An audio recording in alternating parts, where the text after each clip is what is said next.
This hearing of the Task Force on Declassification of Federal Secrets will come to an order. Welcome, everyone. Without objection, the chair may declare a recess at any time. Additionally, without any objection, the following members are waived onto the task force for the purpose of questioning witnesses at today's hearing: Representative Biggs of Arizona, Representative Begich of Alaska, Representative Ogles of Tennessee, Representative Titus of Nevada, and Representative Moskowitz of Florida. There are no objections. I recognize myself for the purpose of making an opening statement. Good morning and welcome to the hearing regarding UAP disclosures. For too long, the issue of unidentified anomalous phenomena, commonly known as UAPs, has been shrouded in secrecy, stigma, and in some cases, outright dismissal. Today, I want to state clearly that this is not science fiction or creating speculation. This is about national security, government accountability, and the American people's right to the truth. I've spoken now to a number of whistleblowers from the military, to include the infamous Eglin Air Force Base incident that occurred when myself and former Representative Matt Gaetz, as well as Representative Burchett, followed up on a lead from multiple active duty Air Force pilot whistleblowers that alleged that the United States Air Force was covering up UAP activity at Eglin Air Force Base. We have heard from a number of whistleblowers, specifically military pilots, that the reason for not coming forward publicly is out of fear that speaking out would cost them their flight status and potentially their careers. This is unacceptable. We cannot protect our airspaces if our best trained observers are silenced. We cannot advance science if we refuse to ask questions. And we cannot maintain trust in government if we keep the American people in the dark. Now, Congress has tried to fix this problem. Congress tried to create formal channels through the All-Domain Anomaly Resolution Office, also known as AARO, and the Intelligence Community Inspector General for service members and officials to make disclosures. But the reality, the reports come in are often to brush aside, slow-walked, or met with skepticism rather than serious investigation. Recently, the former AARO director, known as Sean Kilpatrick, attacked our witnesses and members on this committee. It should be noted that he's a documented liar and brings into question what his purpose at AARO really was if it was not to follow up on investigations and disclose his findings to members of Congress. A former Deputy Assistant Secretary of Defense for Intelligence, Chris Mellon, described a report published by AARO that found no evidence that any USG investigation, academic-sponsored research, or official review panel has confirmed any sighting of UAP-represented extraterrestrial technology. As the most error-ridden and unsatisfactory government report I can recall reading during after decades of government service. Mellon further noted that this was a first error report submitted to Congress without the Director of National Intelligence's sign-off and seemingly excluded input from any scholars or experts who have studied or written extensively about this topic, as would normally be in any other case in this field. Mellon determined that this report failed to fulfill the congressional mandate under which it was required, omitted entire agencies with known investigations or activities related to UAPs, and omitted any discussion of efforts to hide classified or unclassified information about UAP. Such efforts were unaddressed by the report, despite the existence of agency records and investigations concurring with them, including those at U.S. Customs and Border Protection. If we set up offices and oversight bodies only to let them become graveyards for testimony, or worse yet, ruses for pretending to investigate when in actuality there was no follow-up, then we are not doing our jobs. In recent months, Congress has also been presented with evidence that points to technologies that, to our knowledge, are beyond our current capabilities. It is our duty as elected representatives to follow the facts wherever they lead and to ensure that those facts are not buried under classification stamps or bureaucratic excuses.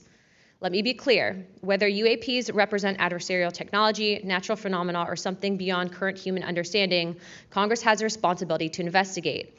If these objects are foreign in origin, then they pose a direct threat to our national security. And if they represent something unknown, they demand rigorous scientific inquiry, not ridicule, not secrecy, and not silence. The stakes are very high. Adversarial nations are not waiting for us to catch up. They are studying these phenomena as well aggressively, as multiple nations have also announced their own parliamentary investigations into this very topic. If we are to continue to hide information from ourselves, we risk strategic surprise. If we continue to ignore our pilots and service members, as well as countless government whistleblowers, we risk losing their trust. And if we continue to shield the truth from the public, we risk eroding the very foundation of democratic accountability. This is why this hearing matters. This is not about fueling speculation. This is about demanding the basic transparency from the Department of Defense and the intelligence community and other military contractors. It is about asking the questions every American has the right to ask.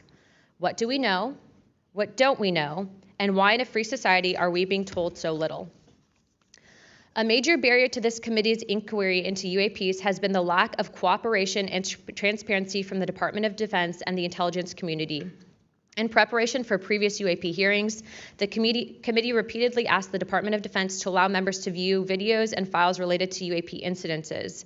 Unfortunately, the Department of Defense notified the committee staff that due to the department's Special Access Program rules, only members of the House Armed Services Committee, as well as the Defense Subcommittee on House Appropriations, also known as HAC-D, were allowed to be read in onto such programs. For a non-committee member to be allowed to view these documents and videos, individual members must be approved by the chairman and ranking member of both HASC and HAC-D. Independent staff oversight has presented a consistent problem for Congress, as well as program budgets are classified. Additionally, oversight reporting to Congress is classified and only provided to the authorizing and appropriations committees of jurisdiction. The American people are not fragile. They do not need to be shielded like children from reality. What they cannot tolerate and what they will not forgive is a government that withholds the truth and punishes those who dare to speak up. I want to close with this. Future generations will look back at this moment and ask what we did when presented with the unknown. Did we look away, embarrassed or afraid, or did we pursue the truth with courage? I intend to be on the side of truth, transparency, and accountability, and I hope my colleagues on this task force will be able to do the same. To quote a few elected officials, Senator Schumer has stated, multiple credible sources allege a constitutional crisis over UFOs. Senator Rounds has stated that these are brilliant individuals and they are not making this stuff up. And our current Secretary of State, Marco Rubio, has stated very high clearances and high positions within our government in regards to these whistleblowers. Senator McConnell also described these whistleblowers as sane and credible. And the witnesses today are not alone. In fact, they're far from it. In fact, 34 senior military, government, and intelligence officials have broken their silence. This includes now Secretary of State Marco Rubio, Senator Rounds, Senator Gillibrand, General Jim Clapper, the former director of the government's UAP task force, the former head of aviation security for the White House National Security Council, the former Secretary of Defense, and many more. Again, to quote Secretary of State Rubio in an upcoming documentary known as The Age of Disclosure, even presidents have been operating on a need-to-know basis that begins to spin out of control. And to quote Senator Gillibrand, who also went public in this documentary, it's not acceptable to have secret parts of this government that no one ever sees. It's time for the fundamental truths of UAP to be revealed to our nation's leaders and the public. It's time for the U.S. government to exercise transparency. And with that, I yield to Ranking Member Crockett for the opening statement. Thank you so much, Madam Chair. At a time of increasing distrust in government, it is important for Congress to take action to restore the government's credibility. Bringing transparency to an issue of great public interest is a step toward doing just that. So I thank Chairwoman Luna for calling this bipartisan hearing to discuss Unidentified Anomalous Phenomena, or UAP, which is today's term for what was commonly known as UFOs, unidentified flying objects. And while some people think of flying saucers when they hear these terms, it is vital that we focus on the real-world impact of UAPs on critical infrastructure, civilian safety, and national security. There is good reason to believe that most UAPs have origins far closer to home. Currently, NASA has not found any evidence that any UAPs have an extraterrestrial origin. Our adversaries are working to develop new capabilities to gain military advantages, and those efforts are likely explanation for the mysteries that we have observed.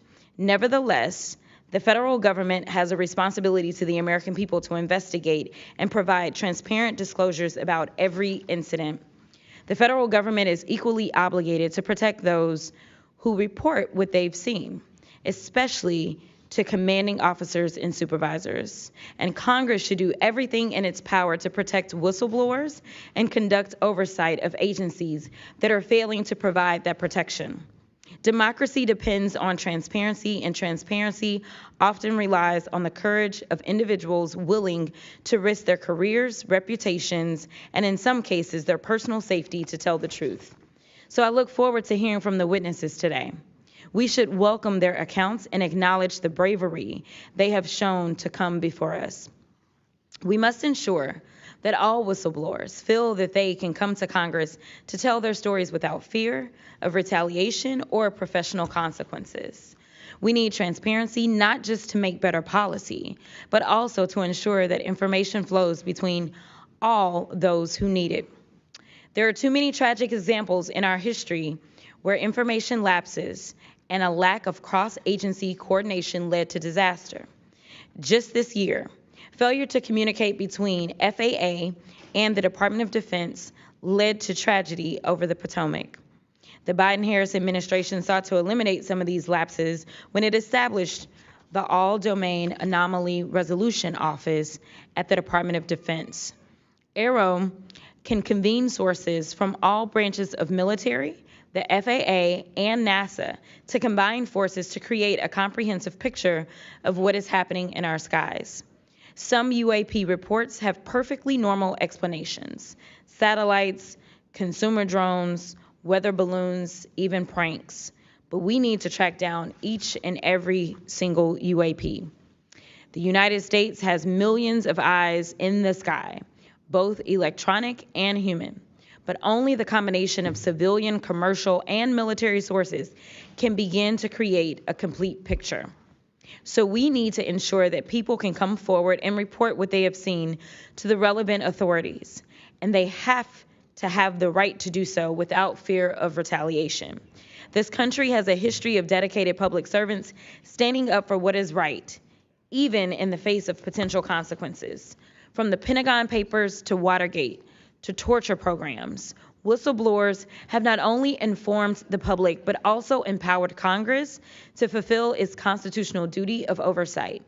Past Congresses have written laws to grant legal protection for whistleblowers, and it is up to us to work responsibly with all sources to hold the executive branch accountable. We are here today to listen to the stories of those who have witnessed events of interest to the American people, and to support the policies that cultivate an environment that welcomes and protects whistleblowers. I hope this hearing will be an example of the respect and protection whistleblowers deserve and the importance of conducting oversight of the federal government. I yield back. I am pleased to welcome the panel of witnesses for today's hearing. I'd first like to welcome Mr. Jeffrey Nusatelli. He's a United States Air Force veteran and a career federal employee with more than 20 years of experience in national security, law enforcement, and public administration. Next, we have Mr. Alexandra Wiggins. Mr. Wiggins is currently serving as a Senior Chief Operations Specialist in the United States Navy.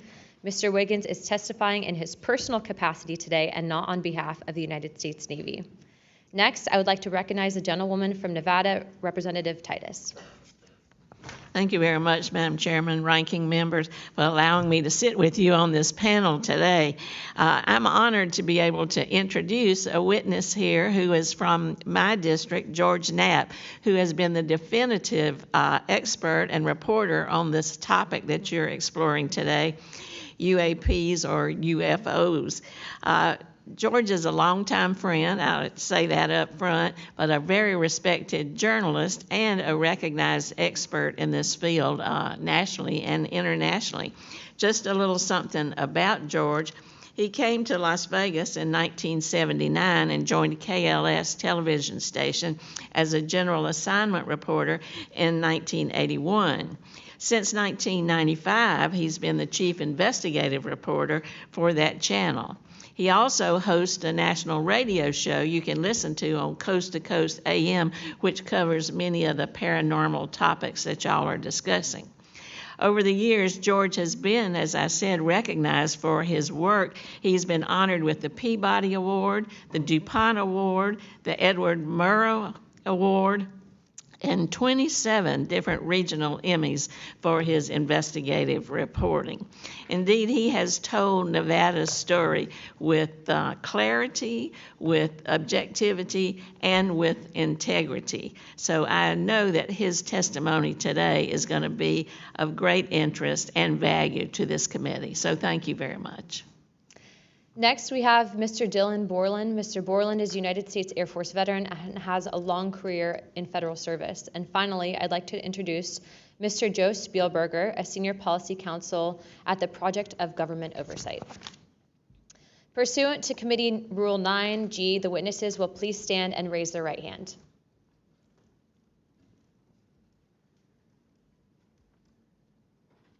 Do you solemnly swear or affirm that the testimony that you're about to give is the truth, the whole truth, and the nothing but the truth, so help you God? Let the record show that the witnesses answered an affirmative. Thank you. You may take your seat. We appreciate you being here today, and I look forward to hearing your testimony. Let me remind the witnesses that we have read your written statements, and it will appear in full in the hearing record.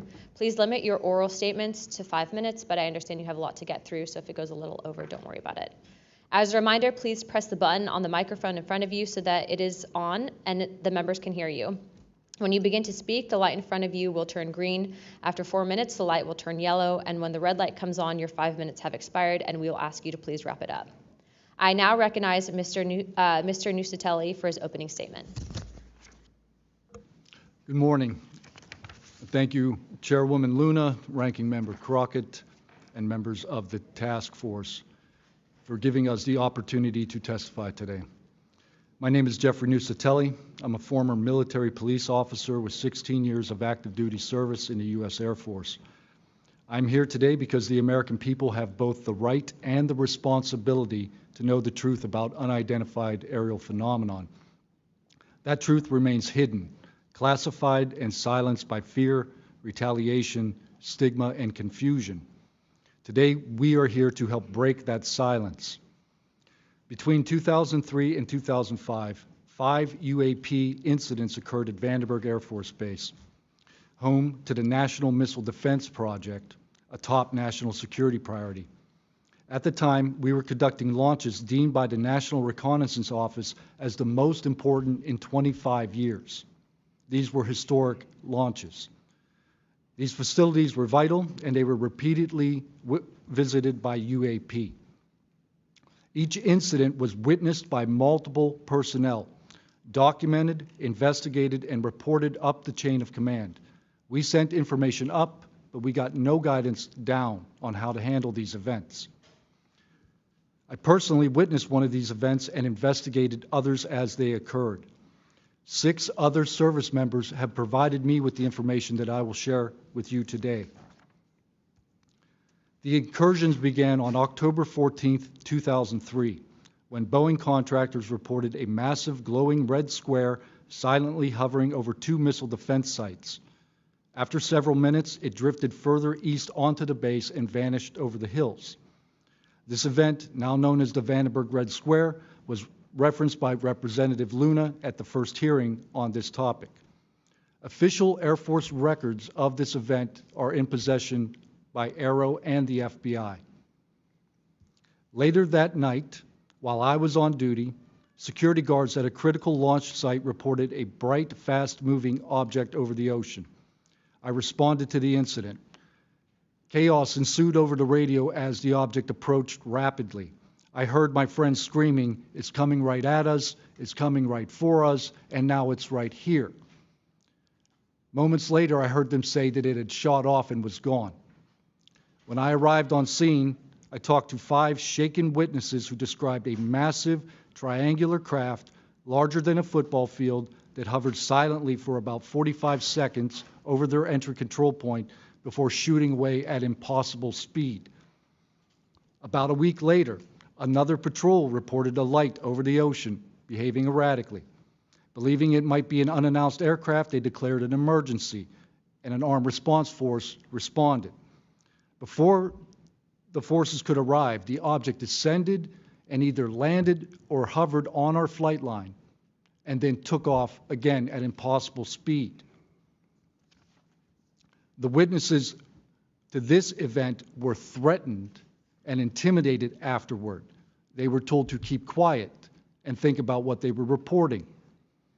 After that, things did get quiet until about 2005, when another patrol reported a massive triangular craft larger than a C-130 silently floating over the installation. He watched it for a few minutes. It traveled west and disappeared into the night.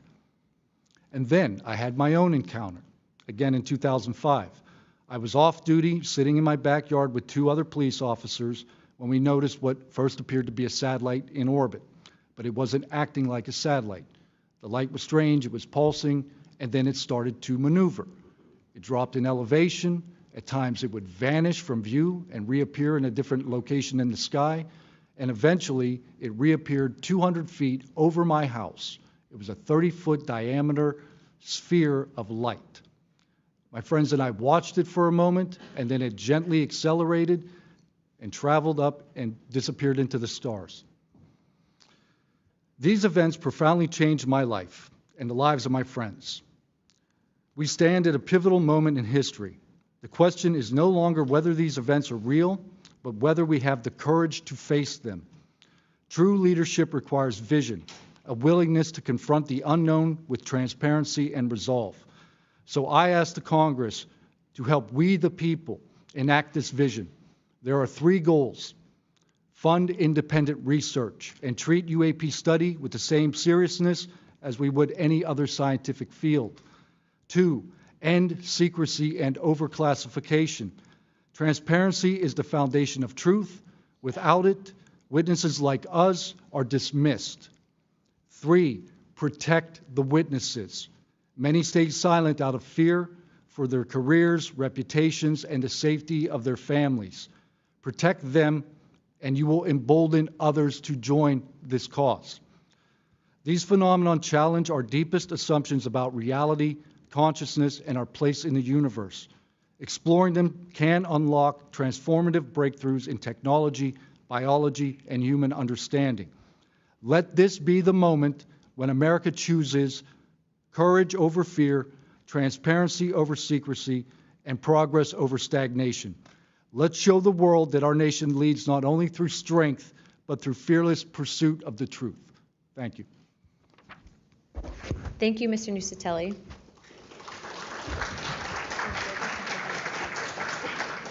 He's not on here. I now recognize Chief Wiggins for his opening statement.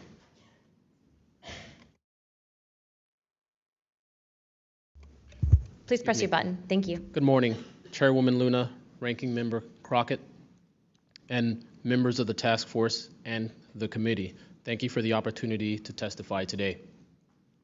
My name is Alexandro Wiggins. I'm an active duty U.S. Navy Operations Specialist, Senior Chief Petty Officer, father of 3, and dedicated American testifying today in my personal capacity. The views I share are my own, and I do not represent the official positions of the Department of the Navy or any subordinate organization.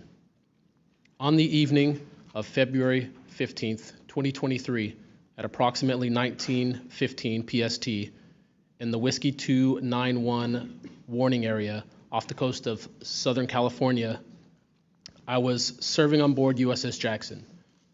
During that period, I moved between the Interior Communications Center, ICC-1, and the bridge wing, correlating the sensor picture with visual observations, part of my routine responsibilities for surface and air picture management.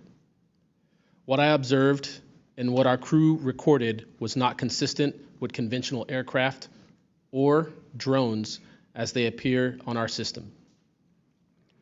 A self-luminous tic-tac shaped object emerged from the ocean before linking up with 3 other similar objects. The 4 then disappeared simultaneously with a high synchronized near instantaneous acceleration. I observed no sonic boom and no conventional propulsion signatures, no exhaust plume, no control surface articulation on the Sapphire image system. Shortly after the synchronized departure, radar tracks dropped.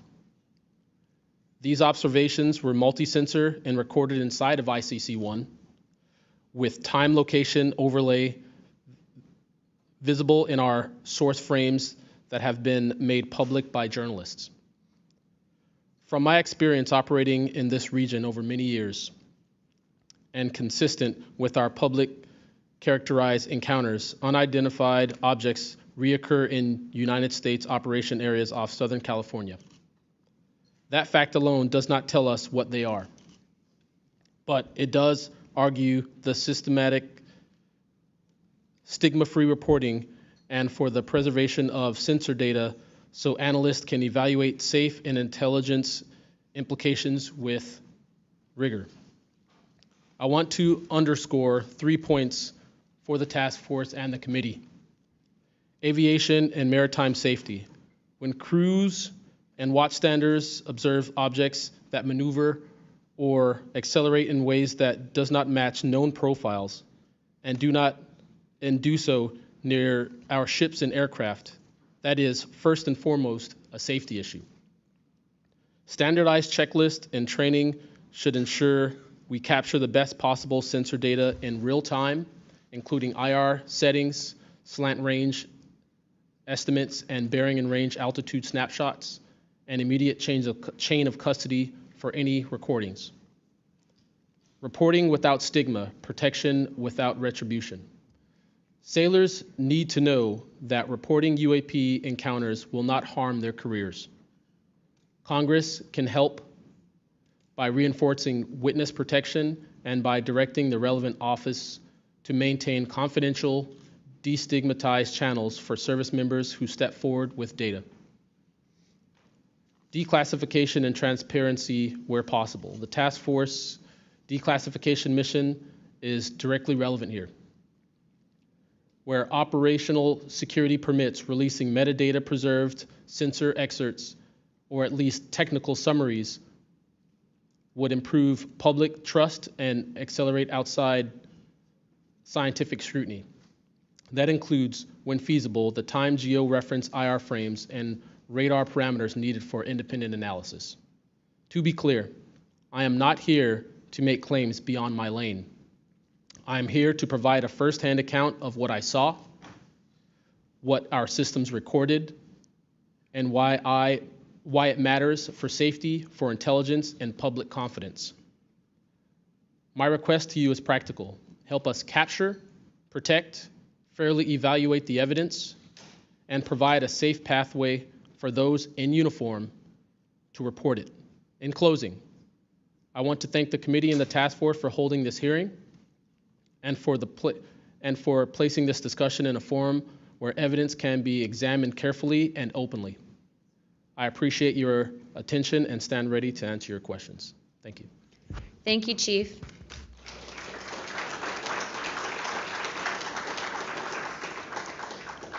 I now recognize Mr. Knapp for his opening statement. Good morning, Chairwoman Luna, Ranking Member, Ms. Crockett, and members of the task force. And Dina Titus, I just knew we were going to get you involved in this topic at one point. Great to see you here. I'm George Knapp, Chief Investigative Reporter at KLAS TV in Las Vegas. I began my pursuit of this weird mystery way back in 1987, and for 38 years, I've always approached this as a news story. It's not a matter of faith or belief. To me, it's a story, and it's an important one. I'm proud to be here alongside these witnesses today, men who have seen strange things and stepped forward to tell the world about it. Whistleblowers and witnesses who step up are routinely insulted, belittled, or worse. They risk their reputations, their careers, their clearances, their livelihoods, and sometimes much more than that, even their freedom. I know that one of the goals of the task force here is to figure out ways to protect whistleblowers and witnesses, and it's a tall order because so many of the things that happen to witnesses like these are extra legal. They're carried out by persons unknown, as Mr. Dave Grush, sitting up at the top of the room, knows all too well, including events in recent days that have happened to him. I want to share a couple of things that I've learned along the way on this long journey, and I submitted most of that in written form because I estimate that my statement here today would take about 4.5 hours, so I'm going to try to jump over and touch on the more important salient points. I submitted a detailed written statement for the record, and we'll go into a lot of that here. But the public has been told over and over since the late 40s, there's nothing to worry about here. These mysterious craft seen by millions of people in the skies, in the oceans, over the land are not real. They're not a threat. The witnesses are wrong. They're crackpots. Don't believe it. That changed for me. What got me hooked is the paper trail. Documents that were squeezed out of the U.S. government after the FOIA, Freedom of Information Act, became the law of the land. And those documents paint a much different picture than what the public, the press, and Congress have been told over many years. The documents from military and intelligence personnel behind closed doors admit that, quote, these things are real. They're not fictitious. They can fly in formation. They're evasive, and they outperform any aircraft known to exist, including ours. The public, of course, as I said, has been told something much different. Back in 1989, I reported about a guy named Bob Lazar, who claimed that he worked at a facility dubbed S4 out in the Nevada desert, very near to Area 51. He said he was part of a reverse engineering program. He said there are alien craft that will be taken apart to figure out how they operated out there, and that was a pretty tall order. I had clearly taken a dive into the deep end of the pool there. But in the years since then, I've interviewed dozens of other people, and I've detailed what their testimony has been in the written statement. They include Senator Harry Reid, Senator Howard Cannon, also of Nevada, a guy named Al O'Donnell, who was the first general manager of EG&G in Nevada, which managed the Nevada test site, which blew up hundreds of nuclear weapons. There's a guy named Dr. James Lakatsky, who was a career scientist with the Defense Intelligence Agency, who was the guy who initiated a program called OSAP, Advanced Aerospace Weapons Systems Application Program, which is, as far as we know, the largest acknowledged UFO program ever funded by the U.S. government, which put together an amazing pile of information that members of this committee and the world, most of which have never seen. The DIA still hasn't released 95% of what was prepared by that program at a cost of millions and millions of dollars.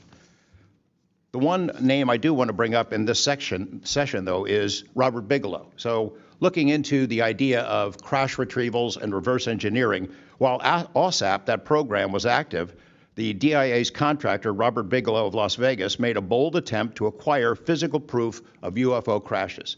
It's been widely reported and suspected that Lockheed Martin is one of the contractors, the defense contractors, that has held this stuff, stored it away in secrecy, and tried to figure out how it works. I have confirmed on the record that Robert Bigelow and a trusted colleague from OSAP met with and negotiated with senior executives at Lockheed Martin and hammered out a deal wherein Bigelow's company, Bass, would receive a quantity of unusual material that had been stashed away and protected at a facility in California. That material was not made here. I want to move on now to the Russia files, because that was going to be sort of the central impetus of what I was going to talk to you about today. Back in the early 90s, I got into Russia, met with a number of their defense officials, Ministry of Defense and others, who confirmed for me that Russia had been doing the same thing that the United States had been doing, that is, secretly studying UFOs while publicly saying something completely different. The documents and interviews that I obtained and have now shared with this task force show that the USSR launched what is almost certainly the largest UFO UAP investigation in the world. The first phase of that was an order was sent out to the entire USSR military empire that every unit, you see anything strange in the sky, a craft, an orb, something unusual, you had to gather all the evidence, collect testimony from the witnesses, look for physical evidence, and all of that information went into one program at the Ministry of Defense. Thousands and thousands of these reports came in. A lot of them were first routed to the KGB, but then back to another program that came after this collection effort called Thread 3. And Thread 3 was an analysis program. We have provided to the committee the documents of what they were trying to do, and essentially they were trying to build their own UFOs. They were using the information from their observations and studies to try to figure out that technology. The guy who was in charge of that program, Colonel Boris Sokolov, told me that their goal was to basically develop technology that would be superior to anything we had. based on what they learned from UFOs. Mr. Knapp, just in the name of time, Sure. to my understanding, did you have anything you wanted to submit for Congress to see in this committee? I have submitted those documents. Would you like to play any videos? Do you have a video that you would like to play? I don't think it's for me to play. No, that was for Alexander. Yeah, Alexander's video. Okay. You could play it, he could narrate it. Okay, we can, in the name of showing that video to everyone on the task force, we'd like to play that video at this time. Sure.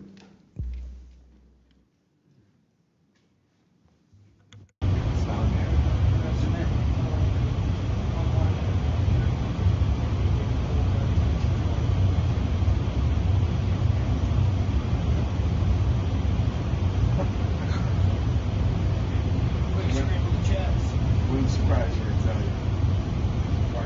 You call it the VVSS team. Yeah, like 22,000 feet.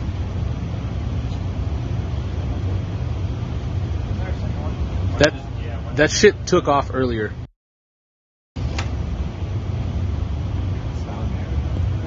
If we can get rid of the audio real quick.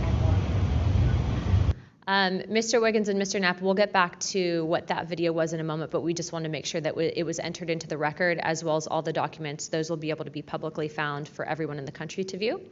If we could, Mr. Knapp, we'll continue on the line of questioning, but I'm going to move on to Mr. Borland's opening statements. Good morning, members of the task force and the committee. I would like to express my gratitude for being invited to testify to the current task force created under the People's Chamber and the American public. As an American citizen, veteran, and intelligence community professional, it is an honor and a privilege to serve under oath before you on behalf of our country. I speak for myself and no former agency or company I have been previously affiliated with. My name is Dylan Borland, a former 1N1 geospatial intelligence specialist for the United States Air Force in an active duty enlisted capacity from 2010 to 2013. I've also been employed with BAE Systems and Intrepid Solutions as a senior analyst, expert in analyzing video, radar, and advanced electro-optical imagery for official identification of aerial order of battle, as well as naval and ground order of battle. I'm a federal whistleblower, having testified to both the ICIG and AARO with direct firsthand knowledge of and experience with craft and technologies that are not ours and are reportedly operating without congressional oversight. Because of my direct knowledge of the reality of certain legacy UAP programs, my professional career was deliberately obstructed, and I have endured sustained reprisals from government agencies for over a decade. From 2011 to 2013, I was stationed at Langley Air Force Base, Virginia, conducting 24-hour operations via manned and unmanned aerial vehicles for Special Operations Forces in the global war on terror. During the summer of 2012, my team was on standby for weather, and I returned to my barracks on base, and at approximately 01:30, I saw an approximately 100-foot equilateral triangle take off from near the NASA hangar on the base. The craft interfered with my telephone, did not have any sound, and the material it was made of appeared fluid or dynamic. I was under this triangular craft for a few minutes, and then it rapidly ascended to commercial jet level in seconds, displaying zero kinetic disturbance, sound, or wind displacement. Some years after that experience, I was further exposed to classified information from the UAP legacy crash retrieval program through a sensitive position I held within a special access program. During this time, intelligence officers approached me in fear for their own careers, citing misconduct within these programs and similar retaliation that I was already enduring at this time.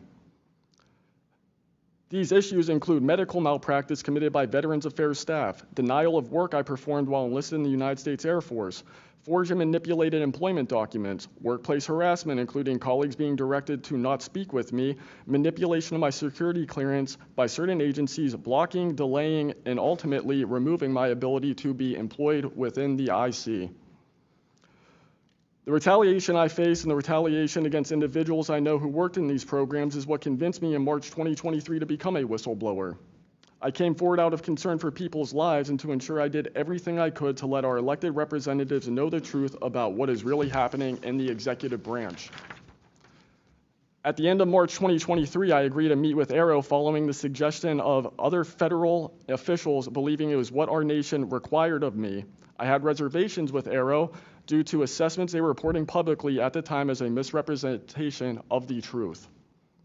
Because of these concerns, I did not share sources and methods information in order to protect current and former federal personnel who had firsthand exposure to technologies of unknown origin. I did not want anyone to face further retaliation beyond what they had already endured. And unfortunately, a staff member ended up getting in some trouble because of that. After David Grush testified under oath in the summer of 2023 and provided historic disclosure, I was then asked to go to the ICIG and did so in August 2023. It was very clear early on during my intake interview, which was video recorded under oath, that the objective was to solely assess how much I know and not move forward with an investigation with new information I provided them. The aftermath of that IG complaint still troubles me to this day. Since my ICIG complaint, I've been prevented from resuming prior employment and can confirm I'm still blacklisted from certain agencies within the intelligence community. In addition, multiple agencies attempted phishing attacks to assess what I had divulged to the Inspector General, including being asked to disclose details of my ICIG complaint during a CI polygraph for a position unrelated to UFO UAP matters as recently as November 2024. As I sit before you today, I and many other whistleblowers have no job prospects, no foreseeable professional future in a nation every single one of us came forward to defend. Numerous individuals have come forward in various ways to reveal the truth of the UAP reality as patriots and defenders of our nation. Yet many feel discarded, isolated, hopeless, separated from the country they serve.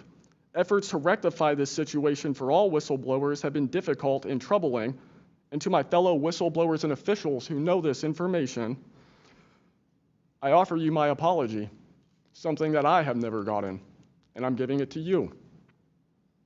I swore an oath to the Constitution of the United States, an oath that demands truth and transparency for our democratic republic to function. Each day these truths remain hidden from our citizens, humanity drifts further from the principles our nation was founded to uphold. Each day, victims of crimes committed by agencies and companies maintaining this secrecy are denied justice is another day our Constitution is shredded. In 2023, Patriots provided this committee and the executive branch with undeniable proof of the UAP reality, and I commend your continued commitment. The future of humanity is one which we either travel to the stars or regress to the Stone Age with this technology. My career has been to deliver critical information to decision makers. Your role as elected by your representatives is to act on it. The time to act is now. Thank you.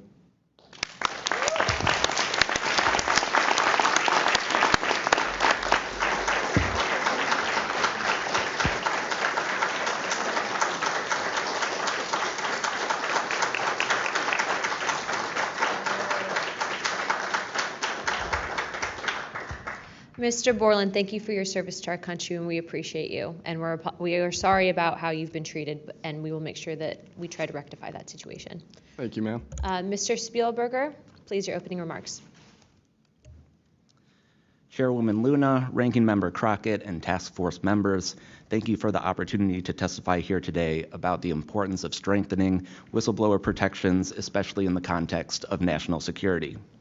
I'm a senior policy counsel at the Project on Government Oversight, a nonpartisan independent watchdog organization that investigates and exposes waste, corruption, abuse of power, and when the government fails to serve the public or silences those who report wrongdoing. Whistleblowers are the first line of defense to root out waste, fraud, abuse of power, and corruption in our government. Congress relies on whistleblowers so that it can fully exercise its oversight and legislative authorities.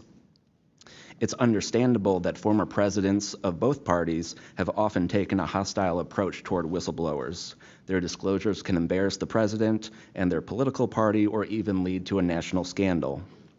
But whistleblowers continue to play a vital role during both Democratic and Republican administrations. They help Congress and the public identify and understand what government corruption looks like. Their disclosures fuel investigations and allow us to address wrongdoing and hold those responsible to account. That's why historically there's been a strong bipartisan consensus in Congress to support and protect whistleblowers. Doing so protects the country and ensures our government is more responsive and accountable to the people.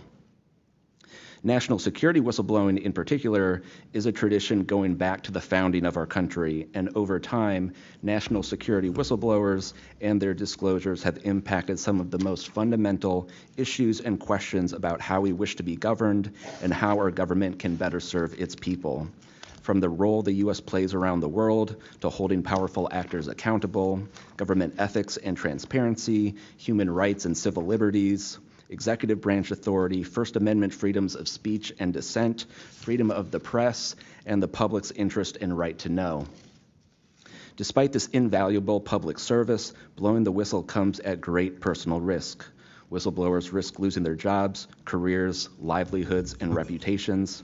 They can face retaliatory investigations, lawsuits, and even serious criminal charges. And they can endure deep mental, emotional, and psychological harm. All of that risk to speak the truth, to ensure that agencies fulfill their core missions, and that they serve the best interests of the people. Those who retaliate against whistleblowers don't just violate their legal rights, they inflict real harm on our government and betray the public's trust. Targeting whistleblowers instead of the corruption they expose wastes agency resources and further allows that corruption to continue unaddressed. It can instill a chilling effect across an agency, fostering a climate of fear and distrust, quieting dissent and free speech, and deterring potential whistleblowers from coming forward in the future. Whistleblowers are often some of the most dedicated and principled public servants we have because of their willingness to put themselves on the line to do what's right.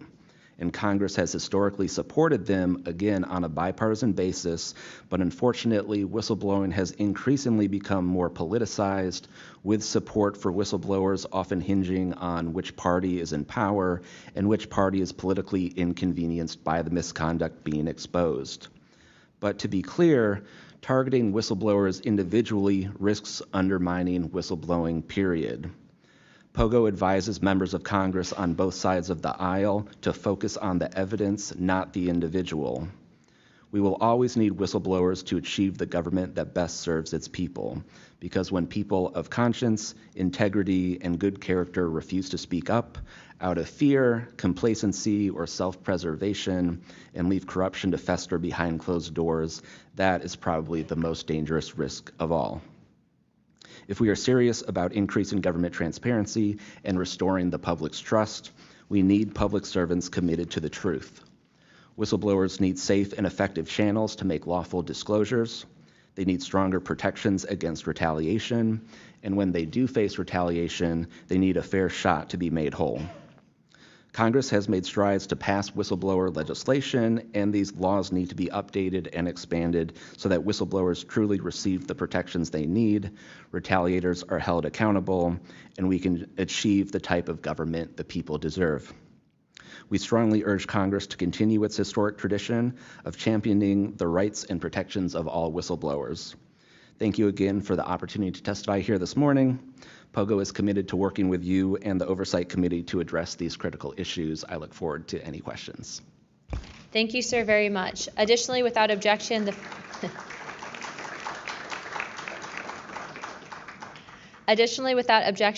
following members are waived onto the task force for the purpose of questioning witnesses at today's hearing: Representative Perry of Pennsylvania and Representative Grothman of Wisconsin. Sorry, no, Representative Biggs from Arizona. I already got you, but yeah, we're good. Without objection, so ordered. I now recognize myself for 5 minutes of questioning. Also, as my friend Mr. Moskowitz might have to go, would you like to go now? Okay, all right. Mr. Borland, in your testimony, you described witnessing large triangular craft while stationed at Langley Air Force Base in 2012. Can you explain what you observed in terms of size, behavior, and why you're confident it was not conventional technology? Great question, ma'am. So on the base, I lived in the barracks. There was a little smoke pit outside. I was there on the telephone and looking across to the flight line, and I see a white light pop up and stop about 100 feet in the air. I thought it was a weather balloon. I've seen tests from there before, weeknight, normal thing, not surprising. I actually finished my cigarette and I began walking up towards the flight line. There is a track, and because I was on 3 months of night work, I would walk the track at night when we were weather down.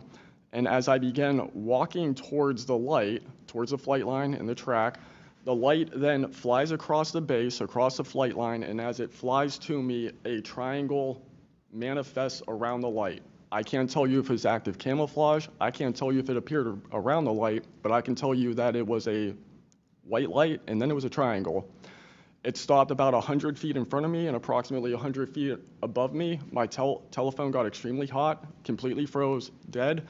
I remember how thick it was. It was between 1 to 2 stories thick, equilateral triangle. I could never see the top of it, and the edges were 90 degrees. There were 4 lights in total, 1 light on each corner and a larger light in the center, 2 to 3 times the size of the corner lights. But what was really odd was the outside. The best way to describe it is like looking at a James Webb telescope picture where you have the colors and then the black background. So the craft itself was this black metallic flake paint, but on top of the craft was this gold, lava, plasma, some type of fluid going over and around the craft. I'm under this for about 2 to 3 minutes, and then the center light flashes 2 to 3 times, no sound, immediately shoots up to commercial jet level minimum, in my opinion, and I immediately feel static electricity all over my body, and then I smell the smell of after a thunderstorm or lightning storm, that really strong summer thunderstorm smell. Gets up to flight level. I'm trying to get my phone reset, and I can only see the center light at this point. If I didn't actually see it take off, I would have thought it was a star. And then it hovers up there, and it begins to slowly move due east out over the Atlantic Ocean. I finally got my phone reset. The entire thing was about, from the time I saw the light pop up near the hangar until it took off out over the ocean, was about 15 minutes. And following up to that question, after you disclose this information to the intelligence community Inspector General, you're subject to phishing attempts and job blacklisting. How widespread do you think this is across the intelligence community for those who raise concerns regarding UAP programs? It's a difficult question to answer. I think prior to David Grush and people beginning this process of bringing people into awareness of the reality of these programs and certain things people have witnessed, probably extremely widespread. I think today there's still an issue, but because people are able to come before you and people are speaking out, I think it has been somewhat less. I would hope, though, that people would, because if this goes back into closed doors, this is going to get really ugly.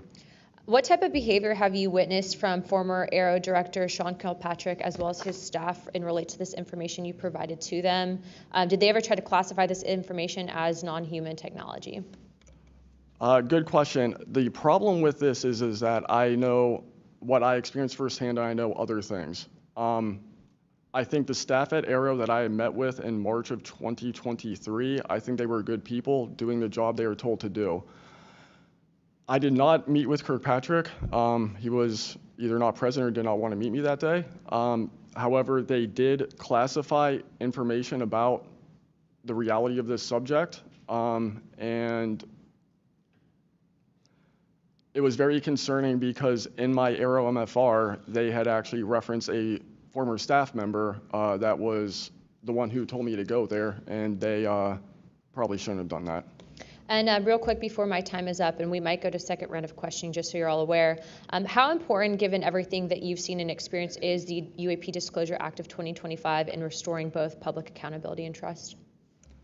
I think very important. I would hope, though, that the 7-year window could be shrunk, my opinion, but very important. The truth needs to be known. Thank you very much. I now recognize Jared Moskowitz of Florida.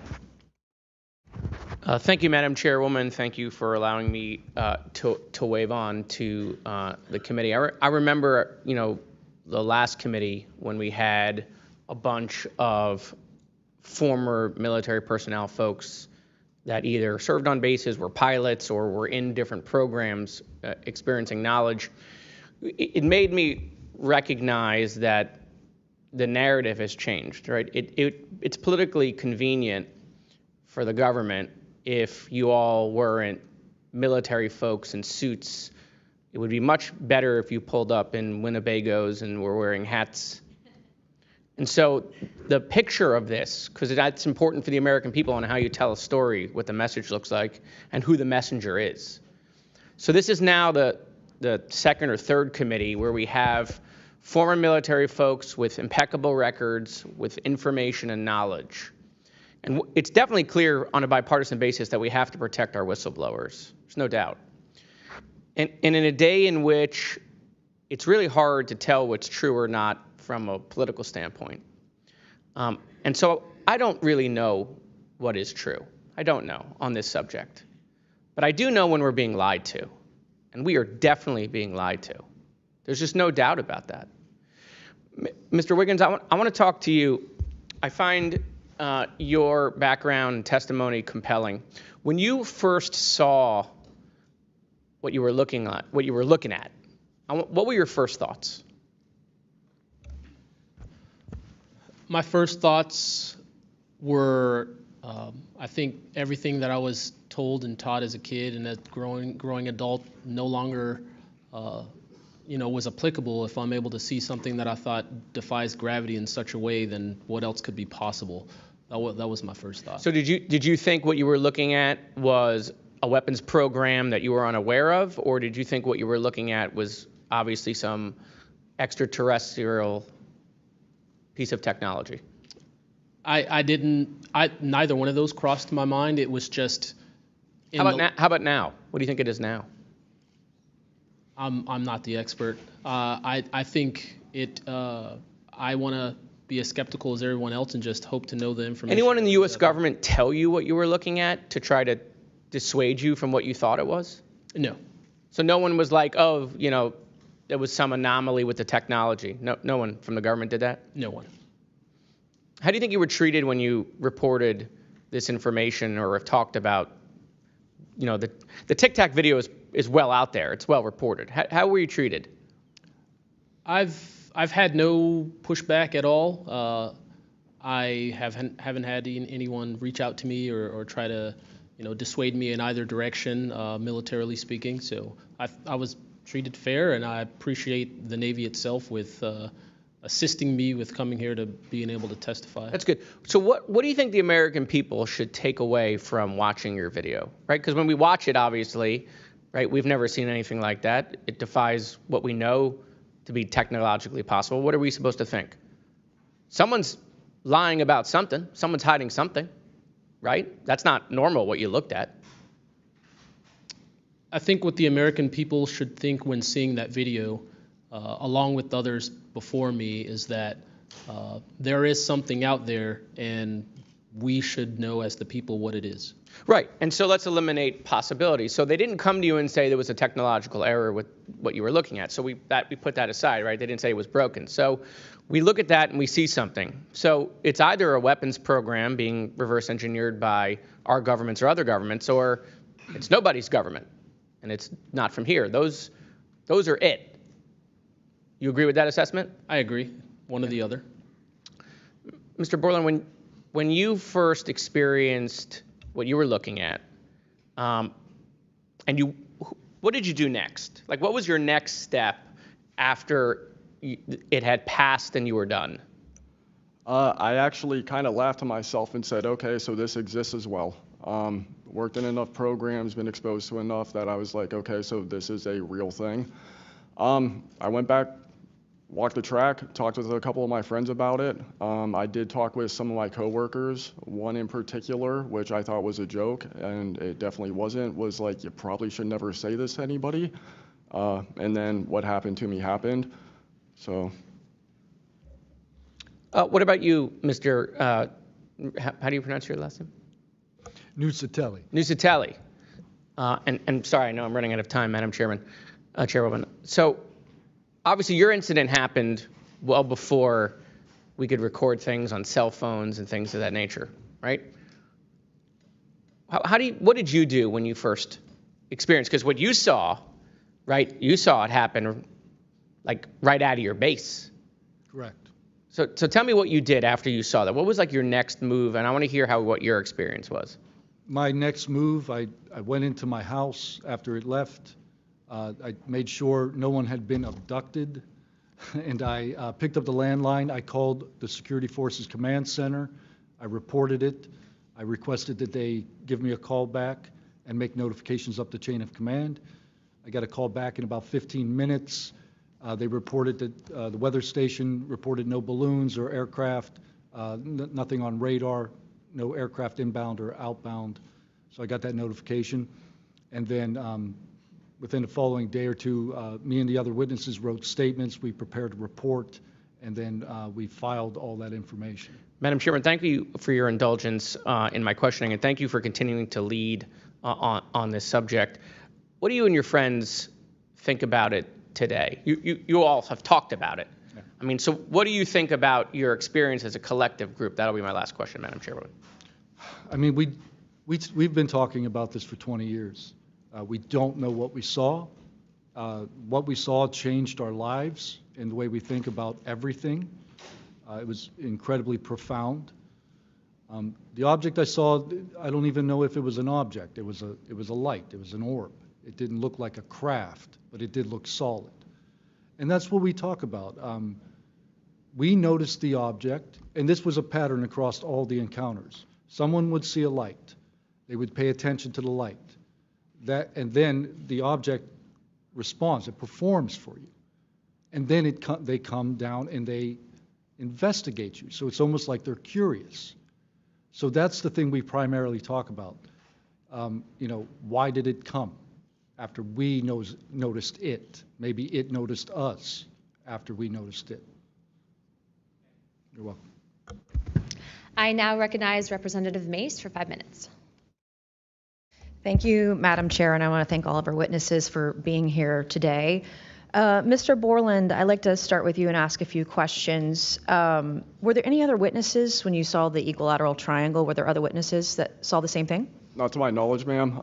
At that point, the only people that would be awake is those of us that were doing operations for the GWAT and then security forces. So not to my knowledge. And do you think that, in your opinion, that the equilateral triangle was the U.S. government's technology?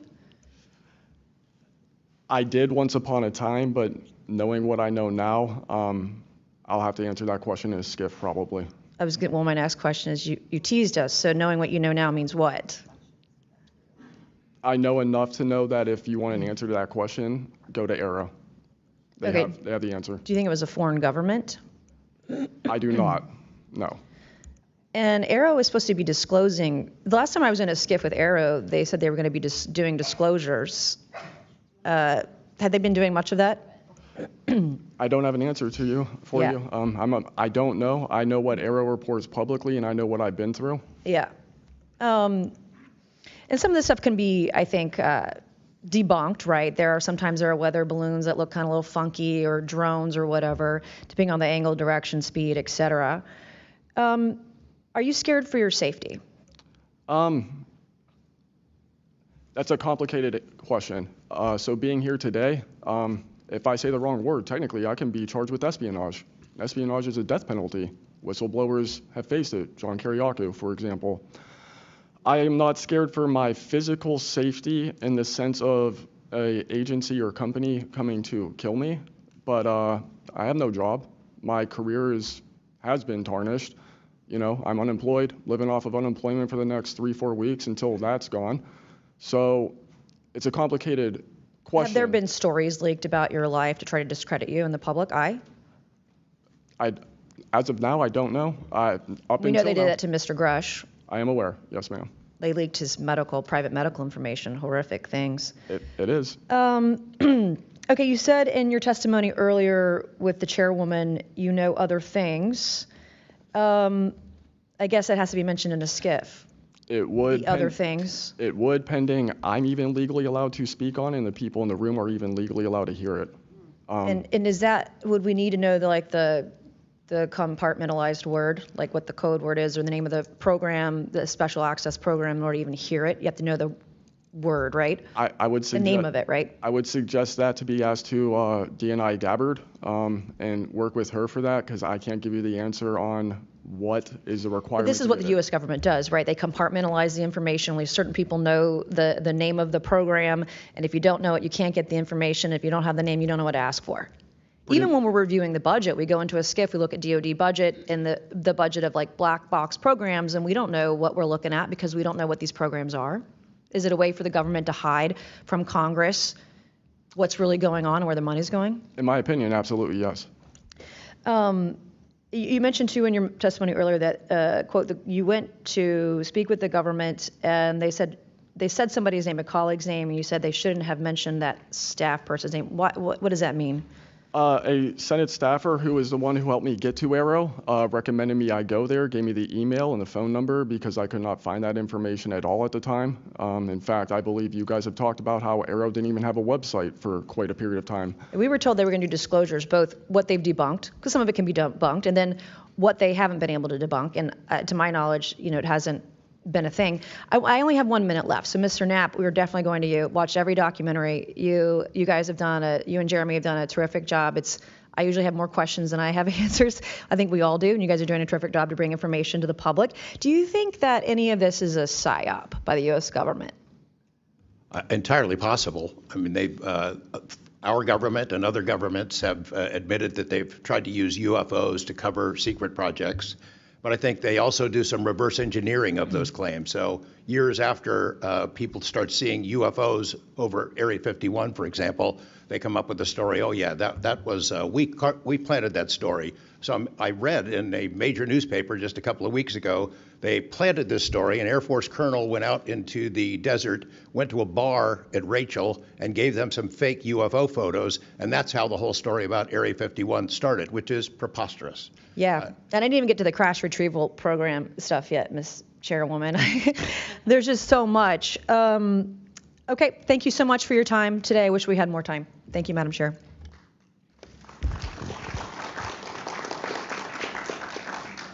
I now recognize Ms. Crockett for 5 minutes. Thank you so much, Madam Chair, and thank you so much to each of the witnesses that have come before us today. The federal government has had a long-standing overclassification issue in general. We all know that, from the assassinations of MLK and Malcolm X to the COINTELPRO and torture programs to now UAPs. The federal government has kept the American public in the dark about issues of immense public interest.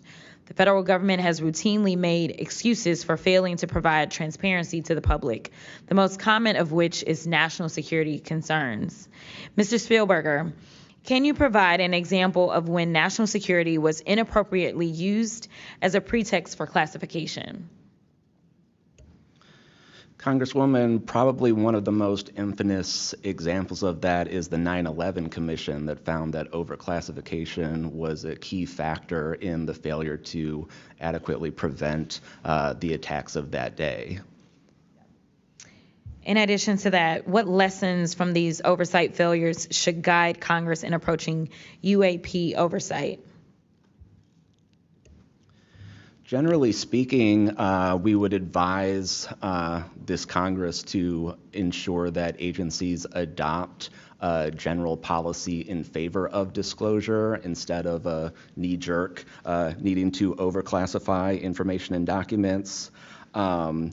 We should ensure that when information is classified or deemed sensitive, it's only for legitimate national security and privacy concerns.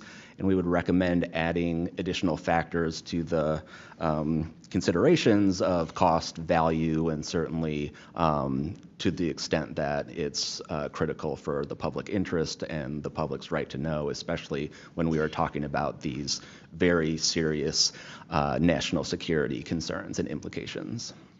Can you speak to how whistleblowers have historically helped Congress uncover the truth in other areas and how that might apply here? Absolutely. So again, Congress has always relied on whistleblowers coming forward and making disclosures in a number of different issues across different agencies, anything from national security to airline safety, railway safety, environmental concerns, workplace health and safety, a lot of issues coming out of the COVID pandemic, for example. Whistleblowers have come forward with important disclosures on just about any critical issue affecting our government and affecting the American people, all of which have grave implications for the rights and protections that we have and how we live our lives in communities across the country. How important is it for whistleblowers to have strong protections when it comes to UAP-related disclosures or disclosures of other topics of excessive government secrecy? It's absolutely vital. This has been one of the disappointing failures of doing this work, of advocating for stronger whistleblower protections. We recognize the invaluable public service that brave whistleblowers play in coming forward, again, taking all of these risks that we've heard about just to speak the truth, to get important information out in the public consciousness, but they can only do so when we have safe and secure channels for reporting, when there is trust in the independence of agency watchdogs like inspectors general, like the Office of Special Counsel, like the Merit Systems Protection Board, that play critical roles in investigating whistleblower disclosures and enforcing the protections of whistleblowers.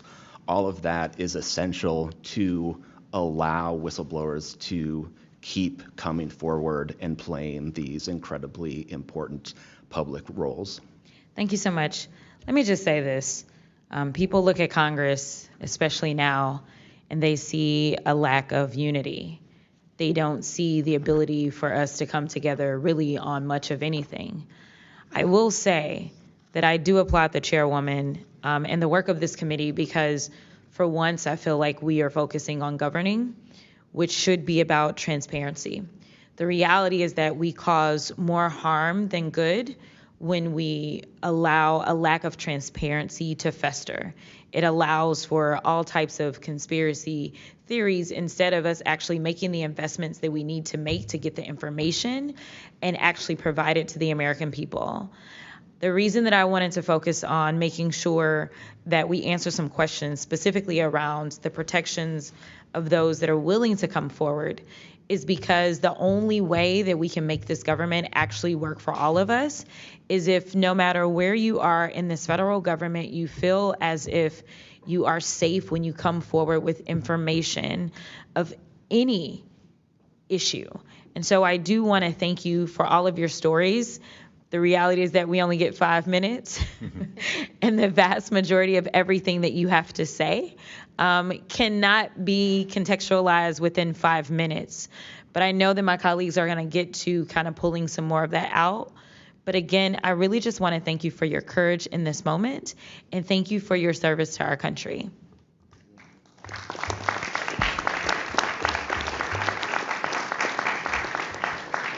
I now recognize Mr. Burchett from Tennessee for 5 minutes. Thank you, Chair Lady, and thank you, Ranking Member Crockett.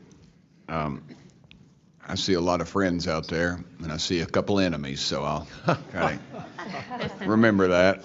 But it's a pleasure being here. I want to remind people, too, this thing is an ongoing deal. We're not going to get this overnight. We've been fighting this battle, some of y'all, for 30 years and maybe longer. I hope we just keep focused on what we're trying to get to is total disclosure.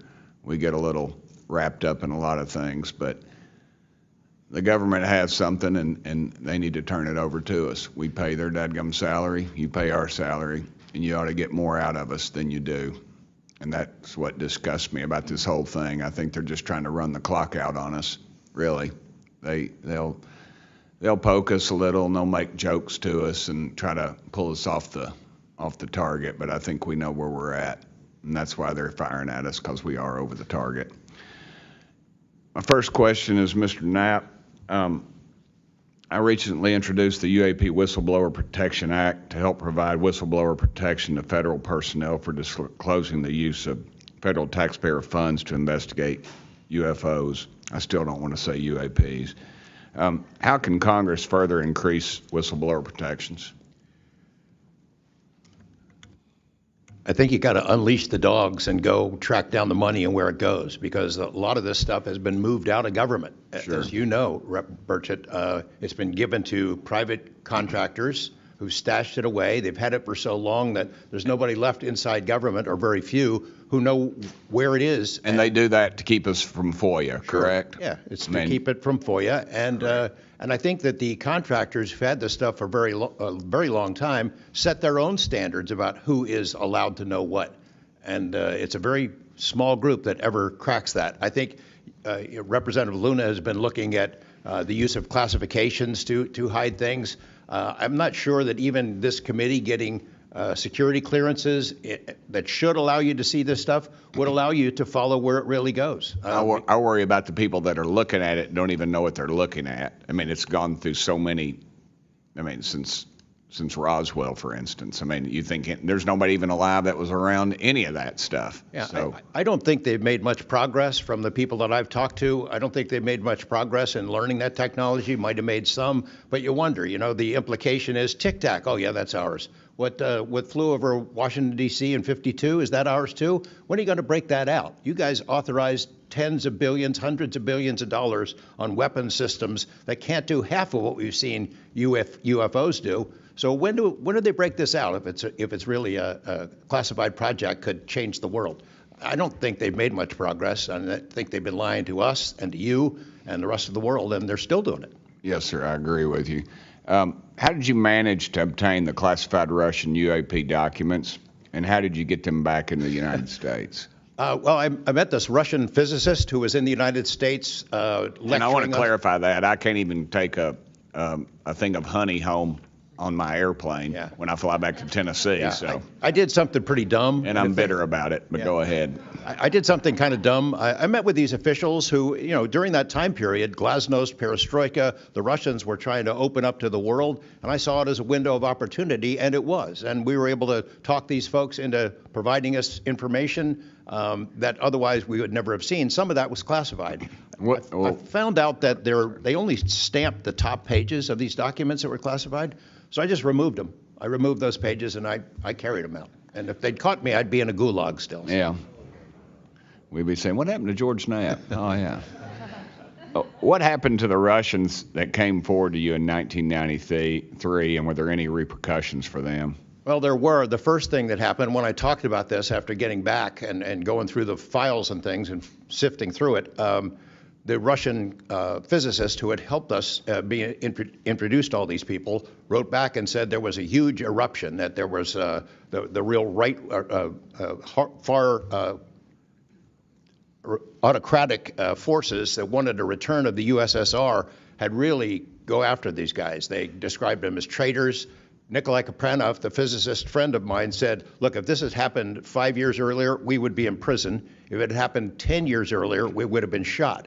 Right. Luckily, at that point, Putin was not in power, but none of those people that we talked to on that trip in 1993 would ever talk to me again. I went back in 1996, and it was like I had the plague. I spoke to different people, but they were scared. And eventually, the story was spun where the Ministry of Defense officials who gave us this information were described as ufologists who said there was nothing really significant to these files. They didn't really find anything a big deal. And I can tell you, you'll see those files that I shared with you, they did find stuff. There was an incident in October of 1982 over an ICBM base where UFOs popped up, was observed over this base where the missiles are pointed at us, United States. These UFOs perform incredible maneuvers. They split apart, they fuse back together, they'd appear and disappear. And right at the end of this 4-hour period, the launch control codes for the ICBMs lit up. Something entered the correct codes. The missiles were fired up and ready to launch, and they could not shut it down. The Russian officers were panicking. The UFOs they disappeared. The launch control system goes back to normal. Colonel Sokolov and his team came in, took the thing apart, could not figure out what it was. It wasn't a power surge or EMPs or some of the baloney excuses that our country has given for similar events involving our nuclear missiles. They thought it was a message from wherever the UFOs were from. And that's a chilling thing. I mean, we were a couple of seconds away from World War III starting, and the UFOs were responsible for it. All right, I'm out of time, but real quick, who are the contractors that have this material, the corporations? Well, one of them is Lockheed, And I'll tell you, I mean, I'm not saying Lockheed's the bad guys. They're doing what they were asked to do. Sure. They have lied about this because that's what they're supposed to do. But Lockheed would be one. There's a list I can give you, Congressman. Some of the big ones, the usual suspects. Okay, thank you. Yield back, Chair Lady. Sorry for going over. It's all good. It's all George Knapp's fault. I now recognize Ms. Boebert for 5 minutes. Thank you, Madam Chair. Chief Wiggins, based on your training and operational experience, could the behavior that you witnessed, a transmedium object vanishing without a sound, be explained by any known technology that we possess or other governments possess? It cannot. No. And has any government agency debriefed you or any of your shipmates regarding the EOIR and radar confirmed UAP encounter aboard USS Jackson? No one has, no, ma'am. What was that encounter like when you brought that up? If you want to briefly summarize that, when you brought that to their attention and then you were not provided any follow-up, who was told and how did you feel when there was no contact back to you? As far as the actual incident happening, Yes, or sir. the reporting level? Yes, Chief. It was within the event happening. My duties are to report to the tactical action officer on watch while we're standing watch. So tactical action officer was there. I made my report. I've not had any discussion outside of that day. There's been no communication to me or requests from me within inside of the military. But speaking of that actual incident itself, once the report was made to the tactical action officer, that's when I made the decision to ask the individual watchstander that was controlling Sapphire to be able to slew into the location. And that's what you see in the video itself, is when the watchstander is slewing in and kind of showing us what we're looking at. But outside of that, that's as far as the reporting went that I know of. Thank you, Chief. Just for the sake of time, Mr. Nusatelli, has RO, the Air Force, or the FBI ever followed up with you personally about the Red Square event? I did have follow-up by Aero, nothing with the Air Force. The Aero office updated me, I think, at least 2 times.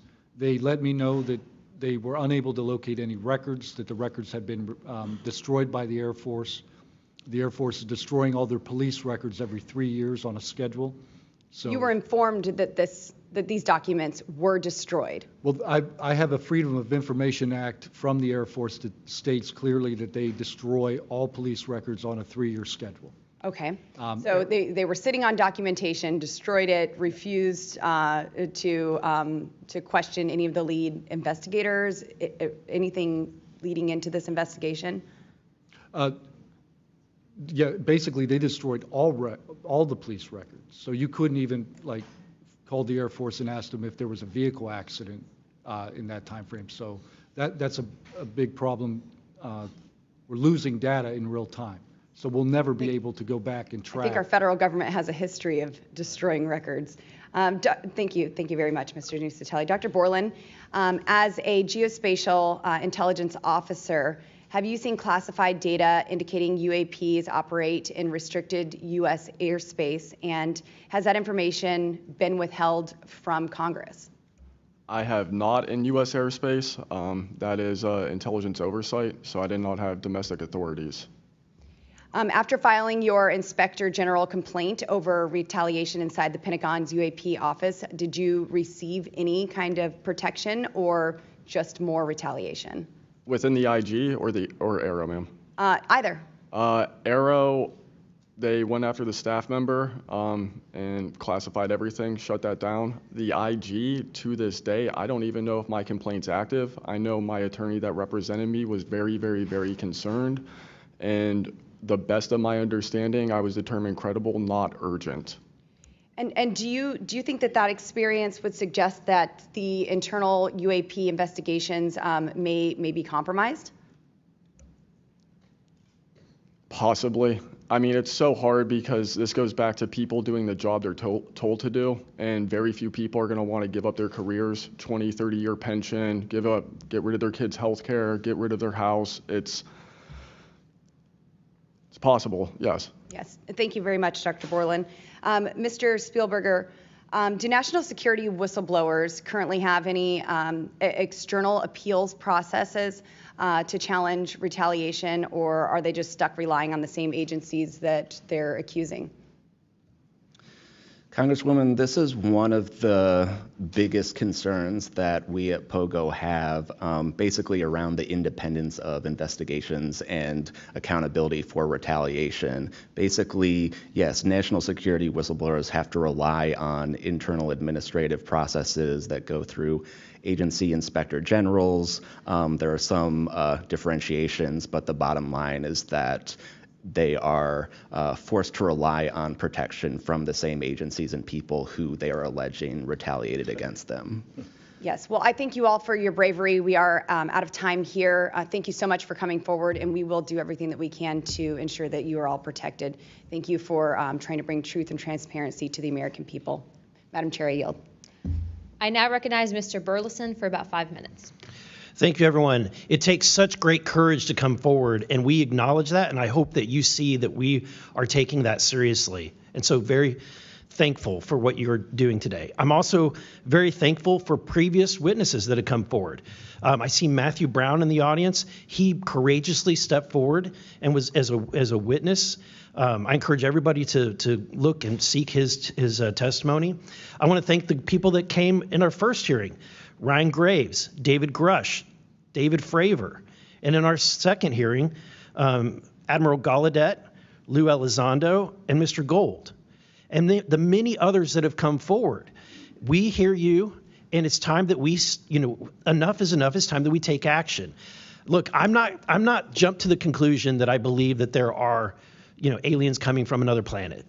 But I'm open to that.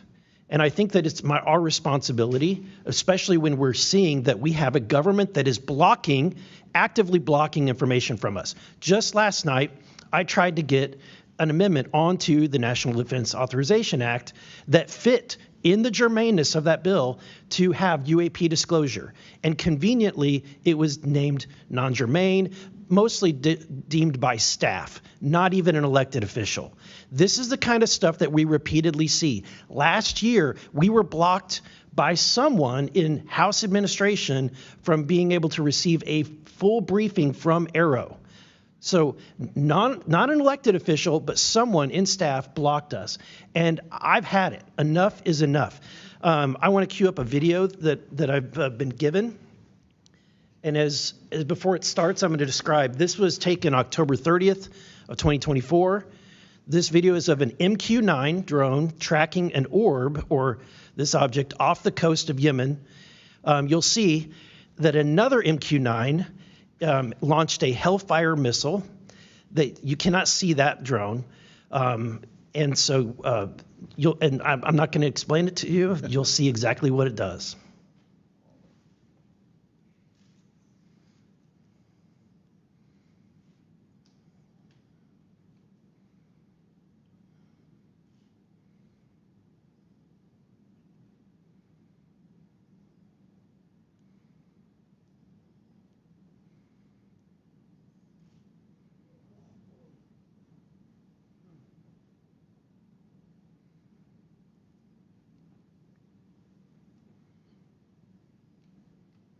This is when it zoomed out, so you can still see it traveling.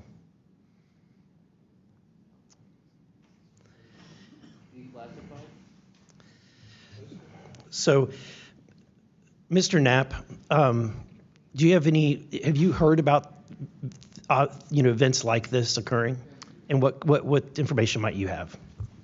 I have heard about events like this. I have heard about this event. Jeremy Corbell and I talked about it in one of our episodes a while back. We did not have the video, though. There are servers where there's a whole bank of these kind of videos that Congress has not been allowed to see, that the public hasn't been allowed to see. Occasionally, some of that stuff gets out in the wild, and it comes our way. It should be going to you. The public should be seeing this stuff. And why you're not allowed to, I don't know. But that's a Hellfire missile smacking into that UFO and just bounced right off. And it kept going. It kept going, and it looks like the debris was taken with it. Yeah. What the hell is that? So what flies like that? Again, I'm not going to speculate what it is, but the question is, why are we being blocked from this information consistently? I want to ask this just question: how in the world? This is the document. I want to enter this in for the record if it hasn't already been entered, Madam Chair. The document that you provided on thread 3. This is a huge file. How in the world did you smuggle this out of Russia? Carefully. In your socks? I don't think I want to be really specific about it because I might have to go back there and get some more sometime. Although, no, that'd be crazy to do that. Well, I took the top pages off that were stamped with the security signature, and I carried them out on my person. But the rest of them I just threw in my suitcase and threw some caviar in there as a distraction as well, and hoped for the best. Otherwise, I'd be a citizen of Siberia right now. And you had you reported James Lakatsky came to you with government possession of NHI craft and how they ultimately gained entry. Can you testify to the veracity of that claim? Dr. Lakatsky is an honorable man who served most of his career with the DIA, a very trusted, high-level rocket scientist and intelligence analyst who inspired the OSAP program, as I said earlier. And in full disclosure, I've co-written 2 books with him. He dropped this on myself and our other co-author out of the blue. And it took 14 months for us to get DOPSR approval for him to release 2 sentences on that. He said this craft, we had managed to get inside of it. It had no wings, no rotor, no tail. It had no fuel tanks. They didn't know how it flew or how it was operated. It clearly looked like it was aerodynamic, but he would not go further. He's a by-the-book guy, and until he gets clearance to say more about that, I don't think we're going to hear much more. But it's not ours. It wasn't ours. We didn't make it. We didn't know who made it and how it was built and how it operated. We've got at least one. And I don't know. I think that's enough confirmation that we do have recovered discs and materials. Lastly, Mr. Borland, in the classified realm, have you been exposed to undeniable confirmation of NHI technology? And then my second question is BASE Systems involved in any way with reverse engineering exploitation of non-human intelligence craft? Yeah, we're gonna have to have a conversation this Skip for that. Whether I'm legally even allowed to answer that, and whether you're even allowed to hear it, sir. Okay. Again, you can sense our frustration, and so I just want to thank you for coming forward. We will continue to fight because look, this is about making sure that this government belongs to the people and restoring the republic the way it was intended to be. Madam Chair, I also have further witnesses of courageous individuals. It was given to me by Dr. Stephen Greer, including Michael Herrera and his testimony. We have Roderick Castle and his testimony, Randy Anderson, his testimony, Stephen Digna, and others, 3 others, all saying similar things to what the witnesses today have said, and I would like to enter that into the record as well. No objection. Thank you. I now recognize Representative Lee for 5 minutes. Thank you, Madam Chair. I think we need to make sure that we don't get distracted by sensational stories only of unidentified anomalous phenomena and lose track of what the core of this hearing is about. This is all a perfect example of why whistleblowers are so important and why it's so important that we step up and protect them. With Trump, RFK Jr., EPA Administrator Lee Zeldin, and others committed to dismantling government and firing professionals who do dare to speak out against the threats this administration's disastrous policies create, we have to focus on protecting all whistleblowers, not only the ones who are reporting on UAP. I'd like to thank the whistleblowers who have agreed to come before the committee today and speak their truth. This administration's claims to care about waste, fraud, and abuse, and so often it is the whistleblowers who care and who are the tip of the sword fighting against the real waste, fraud, and abuse. One study found that whistleblowers expose fraud at more than twice the rate of third-party auditors. So, Mr. Spielberger, what are some of the best examples of whistleblowers exposing fraud and abuse in the federal government? Thank you, Congresswoman. Again, whistleblowers have played such a vital role across so many different issues. One prominent example goes back to the 2014 VA waitlist scandal. POGO actually played a very instrumental role coordinating with Iraq and Afghanistan Veterans of America. At that time, we received tips and whistleblower disclosures from over 800 different individuals talking about the VA subjecting veterans to extensive wait times in order to get the basic standard of care that they deserve. It certainly prolonged serious illnesses, even contributing to hastened deaths, and we were able to help shed more light on that issue, which I think just emphasizes the importance, even outside of the national security context. We are often still talking about serious issues and even life and death concerns. And unfortunately, whistleblowing can lead to serious repercussions and retaliation, especially in this vindictive and lawless administration. Mr. Spielberger, in the past, what kinds of retaliation have they faced, and what are we seeing today under the Trump administration? So we've certainly heard about a number of different examples of retaliation. One that I'd like to highlight that Mr. Borland referenced previously is retaliation through abuse of the security clearance process. That can have grave implications not just for a whistleblower, but also their ability to seek legal counsel and defend themselves against retaliation. And when we look at the past several months of this administration, unfortunately, we've seen a really systematic approach toward dismantling the nonpartisan civil service. We've seen the mass firings. We've seen undermining of independent agency watchdogs, mass firings of inspectors general, undermining the Office of Special Counsel, the Merit Systems Protection Board. Again, these entities that are meant to be independent and play a critical role in investigating whistleblower disclosures and ensuring that their rights are protected. Yeah. Thank you. In 1989, Congress passed the Whistleblower Protection Act and then broadened it again in 2012 to ensure that federal workers could feel free to come forward to their elected officials. And it's a good thing we did, because whistleblowers have played a more important role than ever since Trump has taken office. It was thanks to a whistleblower that we learned that DOJ allegedly put every single American's personal security information at risk by bypassing safeguards and copying all this data to an unsecure server. I ask unanimous consent to enter into the record a New York Times article titled, quote, "DOJ put critical Social Security data at risk," whistleblower says. Good to go. Thanks. We've had whistleblowers at the National Labor Relations Board reveal that DOJ minions may have shipped case files outside of the agency, possibly to help then co-president Elon Musk continue to exploit his workers. And last week, whistleblowers at the National Institute of Health came forward to say that RFK Jr.'s vaccine misinformation campaign had pervaded even the highest levels of the agency. Typically, whistleblowers have an inspector general they can rely on to investigate their claims and register issues with agency leadership. But President Trump has fired or demoted over 20 inspectors general. If I may ask one more question, Mr. Spielberger, can you explain how eroding the independence and capabilities of inspectors general further endanger these whistleblowers?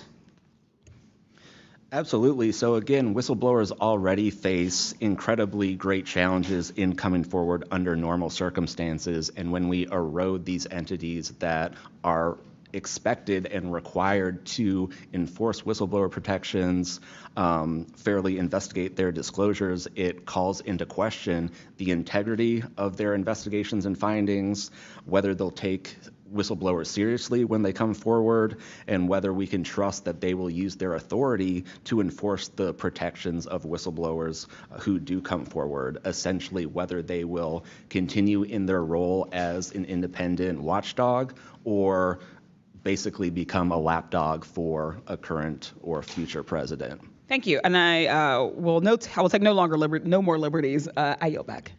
Thank you. I now recognize Mr. Crane for 5 minutes. Thank you, Ms. Chairwoman, for holding this hearing. Thank you to the witnesses for appearing.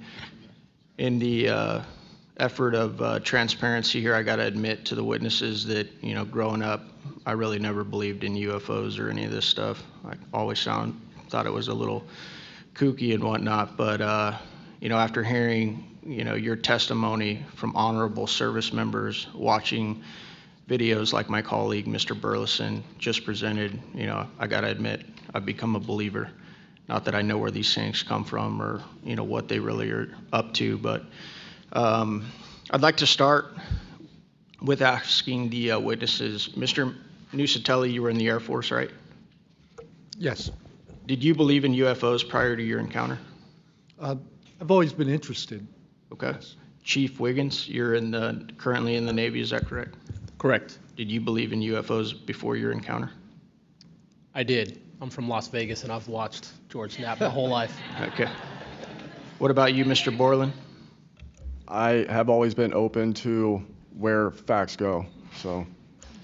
Were you guys scared or hesitant to come forward and tell your story because of fear and believing that you might be reprimanded or ostracized from society because of your stories?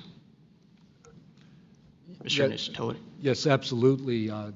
I probably would not have come forward if I didn't have documentation to prove some of my story, and I also wouldn't have come forward without the people that paved the way for us in, the first congressional hearing. So, Chief, what about you? Once I got the okay from the Navy from top down, that gave me a level of relief. Prior to that, I didn't have any thought left or right of that, but thank the Navy to give me the go-ahead, and that gave me the relief that I would not have any level of reprisal or anything happen to me. Mr. Borland, how about you? Absolutely. I mean, after I went through everything, it was pretty clear that I caused a major issue in the executive branch, so I did what I was supposed to do, and that's why I haven't spoken publicly. That's why I'm happy to be here. This is how I wanted this to be done in regards to me. Mr. Borland, why do you think that you faced reprimand and discipline for your effort to come forward and be transparent about what you saw? About what I saw is the reason why I got into what I know and has been disclosed to Aero and the IG. And I think that information, well, it was labeled an extremely sensitive national security issue. Thank you. Mr. Knapp, I've watched many of your videos on Joe Rogan and other places. One of the big questions, I think, for many of us is why do you believe that the federal government refuses to be transparent about this issue? I think there's probably multiple reasons. At the start, when these things first started invading our skies in large numbers, we were scared. It was right after World War II, and we didn't know what they were, and they didn't want to panic the public, and that was probably a good call. Over time, I think the lying sort of became institutionalized, Flights over Washington, D.C. in 1952, they're seen, they're captured on radar, jets are chased after these objects, and then we get an explanation it was a temperature inversion. And those kind of lies have been told for a long time. What was told to me by an investigator from Congress, a guy named Richard D'Amato, who was sent after this story by Robert Byrd and Harry Reid, he came out to Nevada, tried to get into Area 51, did get in there, looked around, talked to people, trying to get to the bottom of it. He believed that this program, reverse engineering, et cetera, was had been moved inside these corporations. And he said, when this comes out, people are going to go to prison. And he meant people who were basically misusing legitimate national security funds, tens of billions of dollars, in order to keep this cover-up going. I also believe there's a legitimate reason for the cover-up in that there is undeniable connection of national security involved in this technology. If we are racing for it to master that technology against the Russians and the Chinese, which is what I have been told by Senator Reid and many others, then it is a race that's critical to our survival. There could be a form of disclosure, I think. Yes, it's real, it's from somewhere else, without revealing all the details that would allow someone else to have an advantage in the race for this technology. Thank you. Finally, I'd like to enter into the testimony a letter I sent to the DoD regarding the case of Major David Charles Grush, a UAP whistleblower who's been extremely helpful to this committee. Unfortunately, due to his participation in the disclosure of UAP, he suffered reprisal like the removal of his clearance, denial of promotion, and loss of medical retirement. I wrote the DoD on July 24th, 2025, on behalf of Major Grush, and I'm still waiting for a reply. I appreciate any help the committee can offer to get a response. Thank you. I yield back. Without objection, we'll be following up with the DoD after this hearing. Thank you, Representative Crane. I'd next like to recognize Representative Gill for 5 minutes. Thank you, Chairwoman Luna, for holding this hearing, and I'd like to yield a minute of my time to you. Perfect. My first question is to Mr. Knapp. Mr. Knapp, how do we know that the files that you obtained from the former Soviet government are not BS and just given to you as a disinformation campaign against the U.S. government? Yeah, it's a good question. So I shared some of them with the Senate Intelligence Committee when I first got back because that was requested by the Russians, who shared some of that information with me. Secondly, I gave all of that material to the DIA through BASS, the OSAP program. Sorry for the acronyms. Can you name names real quick? Sorry. At BASS or OSAP? Who did you give them to directly? I gave them to Robert Bigelow and to Jim Lukatsky. And they hired a whole team to go through them and retranslate them and analyze it, and they created a structure of how the UFO programs in the USSR and Russia were put together. They said they were real. The other person who said they were real is David Grush. Noted. Thank you. Representative Gill. Yep. And thank you. I'd like to yield the remainder of my time to Eric Burleson. Thank you, Representative Gill. Mr. Wiggins, Chief Wiggins, in your view, what mechanisms, such as internal protocols, witness debriefings, or cross-agency documentation, should be better established in order to ensure that such a credible sighting like the one that you have given are preserved and made available to oversight bodies like this? Thank you, sir. As a active duty Navy member, our mission is to carry out the ship's mission or the command's mission. And we, on a general basis, don't have knowledge of what to do when we see things like this. We just don't. We're there to do our mission and do what's told of us, right? So I think what would be important is giving active duty members a clear way of being able to report things like this to where it gets to this point. And ensuring that we have a standard level of understanding that there wouldn't be any level of reprisal or anything happening.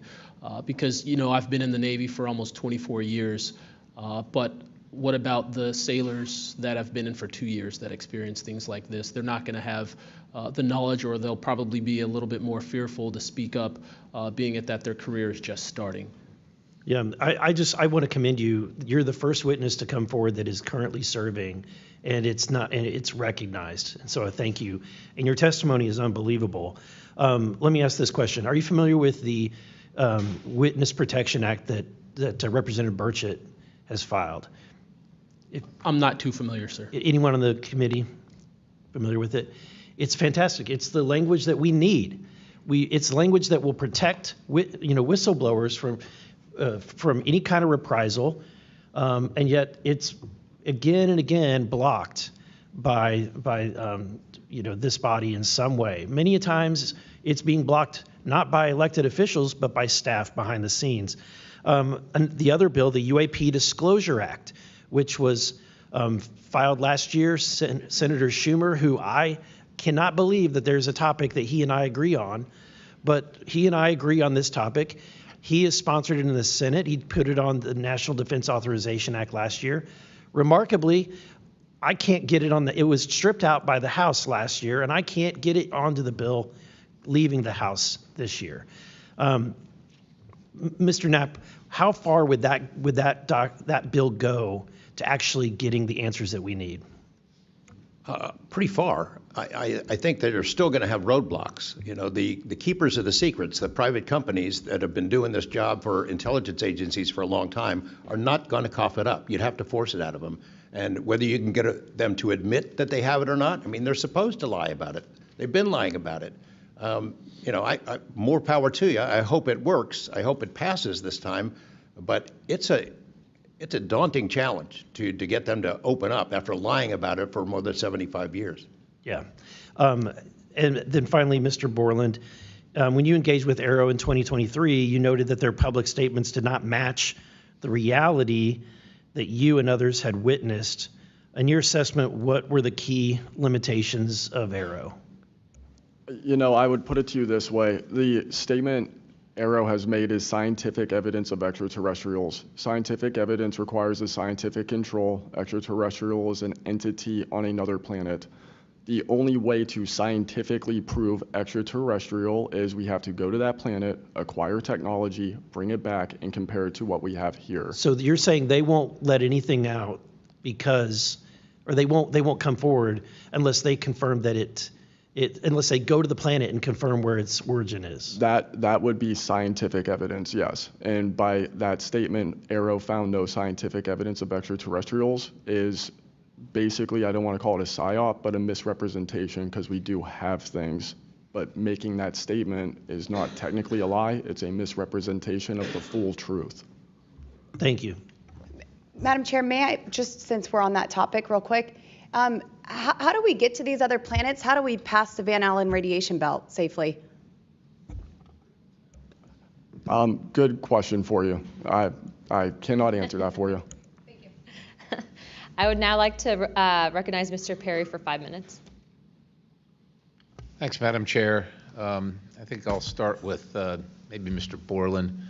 So you have a clearance, right? You're in uniform, you have a clearance. When did you leave service? What year? I left in 2013, February 2013. Who was the president, if you recall? 2013 would have been President Obama, sir. Wasn't President Trump, right? No, sir. Okay, so you have a clearance, right? You're serving in uniform, you have a clearance. Yes, Your sir. story, I think many of us are kind of picturing the scene. You walk out in the flight line, having a smoke, this event occurs. Do you have the perception, at least I do, based on your story, that this involves the U.S. government? Whatever you saw involves the U.S. government. That is 100% my opinion then and now. And was there an after action? Do you do a daily debrief of the activities of the day? Was any of that recorded? Was there a conversation with the command? Was there any documentation that you know of at the time? Not to my knowledge. I mean, like I said, I talked about it on the ops floor, and a couple of people had pulled me aside, some older enlisted, and were like, you probably want to keep that to yourself. So did you get the impression that they knew what you were talking about, just didn't want you to harm your career or seem crazy, or that they didn't really witness? Did you know anybody else that witnessed what you saw? Again, not that night. Like I said, the only people that would have been out there would have been security forces, and then those of us that were doing ops. Security forces in uniform or contract? Probably both. Did you talk to them? Did anybody talk to them in an after action? Not to my knowledge, sir. Was there any interest in the command to determine and verify what you saw? Not to my knowledge, sir. It's unfortunate. Chief Wiggins, thank you for your service. Gentlemen, thanks all of you for your courage to be here. Your story's a little bit different. Sounds like it, for both of you guys, and also Mr. Nusatelli, if this were sanctioned by the U.S. government, even though you have a clearance, but it's classified above the clearance level, do you see any reason why they would allow you access, being present, viewing it, hearing it, being around it? Like, what is this, an accident? Like, does the U.S. government make these kind of accidents? They make accidents, mistakes like this? Like, we're doing this test of this new system, and we forgot these guys were standing here. Does that sound like something that the U.S. government would do? No, sir. Some of the launches we were doing were like $5 billion projects that had taken like 10 years to develop the technology. And these objects were coming right up to the launch pad. So any kind of mistake, I mean, it could cause a catastrophe. Right. So it's very confusing why these objects would be operating in and around our bases or during training exercises. So it would lend you to believe that the U.S. government had nothing to do with whatever it is you saw. Correct. They wouldn't want it there because it would potentially interrupt the proceedings at the time. Was there an after action? Was there a discussion by your command was there an investigation? It's pretty significant activities that you were involved in. Was there an investigation that you know of? We conducted investigations in real time, right, and we document all the evidence, but as far as anything from higher up, I don't know if there was an investigation done. No information came down on what we should do. Were you ever interviewed at someone else's request? About that incident? Yeah, about the incident. I don't believe so. Do you think you find that odd? If something happens, you're around multi-million, maybe billion-dollar operations and launches of national security interests, very sensitive. There's an anomaly in the operation. The only person witnessed it, saw a UAP at Vandenberg at that time frame, that was interviewed was the one that witnessed the thing land. Why wouldn't, well, I don't know why I'm asking you, but it seems to me that we would want to interview everybody associated, even not associated, to find out if they were associated. Chief Wiggins, how about you? Was there an investigation? Was there an after action? Was there documentation on the incident that you were privy to? No, sir, not that I know of. And in my previous experience as an operations specialist, all operations that I've been a part of have been deliberate. So yeah, they're and deliberate operations. After the operations, you conduct an after-action review, or that's what the Army calls it. I don't know what I imagine the Navy has something similar to determine your weaknesses, your successes. Did you do that in regard to this incident? No, sir. The Navy calls it after-action reports, and not to my knowledge was there an after-action report of this incident, sir. It's unfortunate. Thank you, Chair. I yield. I now recognize Mr. Biggs for 5 minutes. Thank you, Madam Chair. Thank you to the witnesses for being here today. I'll tell you that today's testimony should alarm every American, no matter their views on UAPs. This isn't simply about UAPs. It's about government integrity, the responsible use of taxpayer funds, and Congress's constitutional duty to oversee the executive branch.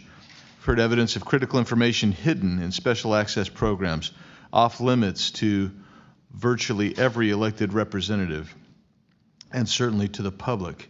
Credible witnesses report retaliation for speaking out. These are clear attempts to silence those who are exposing the truth. We must protect the whistleblowers. And decades of government disinformation have eviscerated public trust. So this isn't a partisan matter. It's a constitutional matter. And when you talk about the VAs, Ms. Spielberger, and all the problems that they had, the hub of that was Phoenix. And they went after the whistleblowers there. And that was under the Obama administration. So it doesn't matter which administration, which party, both parties have got to come clean, particularly on this. So if the government thinks it can hide the truth and punish those who speak out, Congress has to keep pushing until the facts, whatever they are, wherever they lead, come to light. I'm going to go to you, Mr. Knapp, first. You've interviewed numerous UAP whistleblowers over the years. Question is, how do you verify their claims before deciding they're credible enough to report on? It's a combination of factors. First, you check their credentials. Did they really serve where they said they did, and did they work where they said they did? Are there any other witnesses? Is there visual proof, film, footage, things of that sort? You ask the people around them that know them, that used to work with them, if they're credible people. That's one way. You know, I think about Arrow, the organization that this body created to deal with witnesses and whistleblowers. I hope I'm not taking too much of your time here, but they invited people to come forward, service members who knew, saw things and had experiences. And I can tell you that the people that I have talked to who went through that are deeply disappointed. There was a guy named Bob Jacobs who was a lieutenant attached to Vandenberg in 1964. His unit would record missile tests. They recorded all of them. On one of these particular tests, a UFO comes out of nowhere, zaps what looks like a laser beam at what would have been a nuclear dummy, a nuclear weapon, and disabled it. And he is called into the commander's office. Two guys in suits clip that film footage out that shows the UFO, and he's ordered to never talk about it.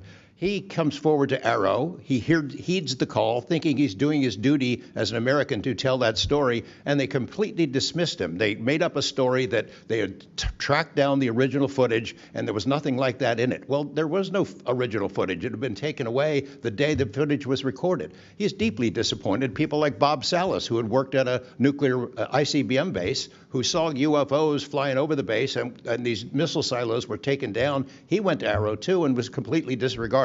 It almost looks like Arrow operated as a counterintelligence operation to get people to come in, tell their stories, and then discredit all of them.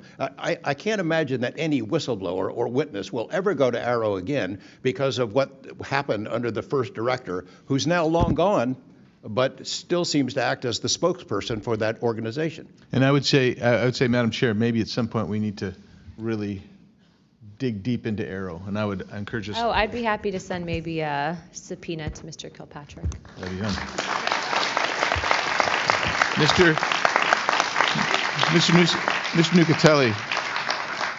Nucatelli, you've testified that official Air Force records of the Red Square incident are now held by Arrow and the FBI.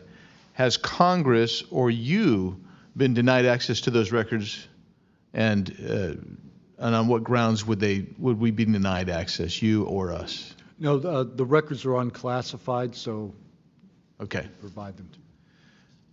In the 2003 to 2005 incidents you described, were any physical effects, electromagnetic interference, radio anomalies, or security system disruptions documented in base logs or any reports, official reports? Not to my knowledge, no. Mr. Wiggins, has the full resolution unedited footage of your incident been provided to Congress? Yes. Okay. Were you or your crew ever instructed formally or informally not to document or discuss the event? Ever? No. Good.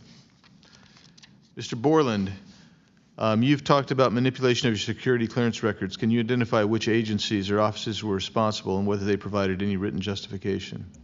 I can do that in a skiff, sir, 100%. Because of being a part of a multi-agency special access program, I cannot give those publicly. So I'd encourage us, Madam Chair, to have that skiff meeting if we can. And then, Mr. Borland, again for you. You testified that you withheld certain sources and methods from Arrow due to mistrust. Can you give us some specifics that led you to believe they were misrepresenting the truth? Well, as I said already, what I said about scientific methods, scientific control, extraterrestrials, I mean, I know what I've seen, I know what I know, and I know it's true. So any agency that's going to go public and try and manipulate the public perception of this subject in such a way that it is negative when I know the truth about it is why I had extreme reservations with it, and also what I've been through and other whistleblowers and people in the know about this subject have been through. So, Madam Chair, thank you for letting me wave on. I think the key thing there you talked about was manipulation of message, manipulation of narrative. That is really the problem with this entire the system that we've seen since you've started these wonderful hearings, Madam Chair, and I thank you so much. Thank you, Representative Biggs. The chair would now like to recognize Mr. Begich for 5 minutes.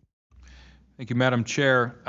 First question, Mr. Borland, earlier today you mentioned that in a skiff, you would be able to discuss whether a member of Congress is actually legally able to access certain information. Under what authority would a member of Congress be restricted from accessing information on this topic, even within a skiff? I would suggest reaching out to Director Gabbard and speaking with her about that. I'm hopeful that this goes back to the executive branch and who even has authority. Unfortunately, I can't give you a 100% solid answer because I don't even have that knowledge. Next question to George Knapp. What is the estimated annual budget, your view, for the program for investigating or reverse engineering UAP-related technology, including official, misappropriated, or black budget funds? I wouldn't have a clue. I don't know of any person that's ever seen it. Does anyone on this panel wish to address that question? Okay, moving on. Are any of you willing to name specific gatekeepers within the root cell of the UAP-SAP Federation?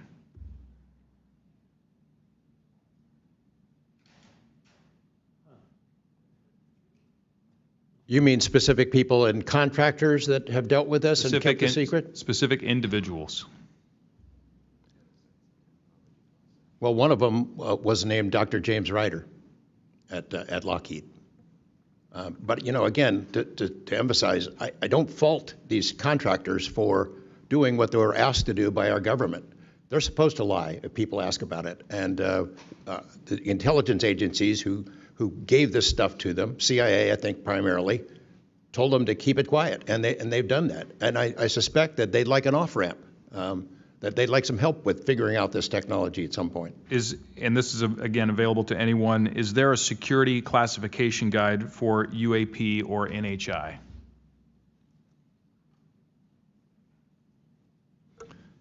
I remember in the 2003 or 2023 hearing, it was stated that all UAP related material is classified secret or above. I have a name for you. Go ahead. Glenn Gaffney, CIA. Glenn Gaffney, CIA. Another question for you, Mr. Knapp. What is, in your view, having investigated this issue for so many years, what is the long game with respect to disclosure of this information to the public? Because with the advent of essentially a video camera and a high megapixel phone in everybody's pocket, at some point, this information is going to be impossible to withhold from the public. What do you think is the long game here? Well, the secret's out. I mean, how many videos have there been already? You know, videos that are leaked from within the military and intelligence agencies and contractors and sensor platforms. It's out there.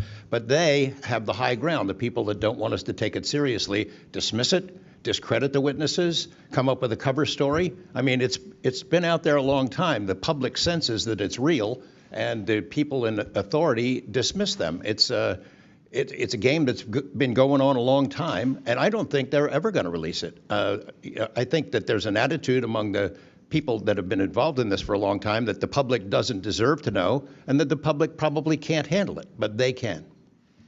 Final question, again, this one's open to anyone who'd like to answer it. Describe your understanding of the org chart or lines of control within the executive branch with respect to these topics.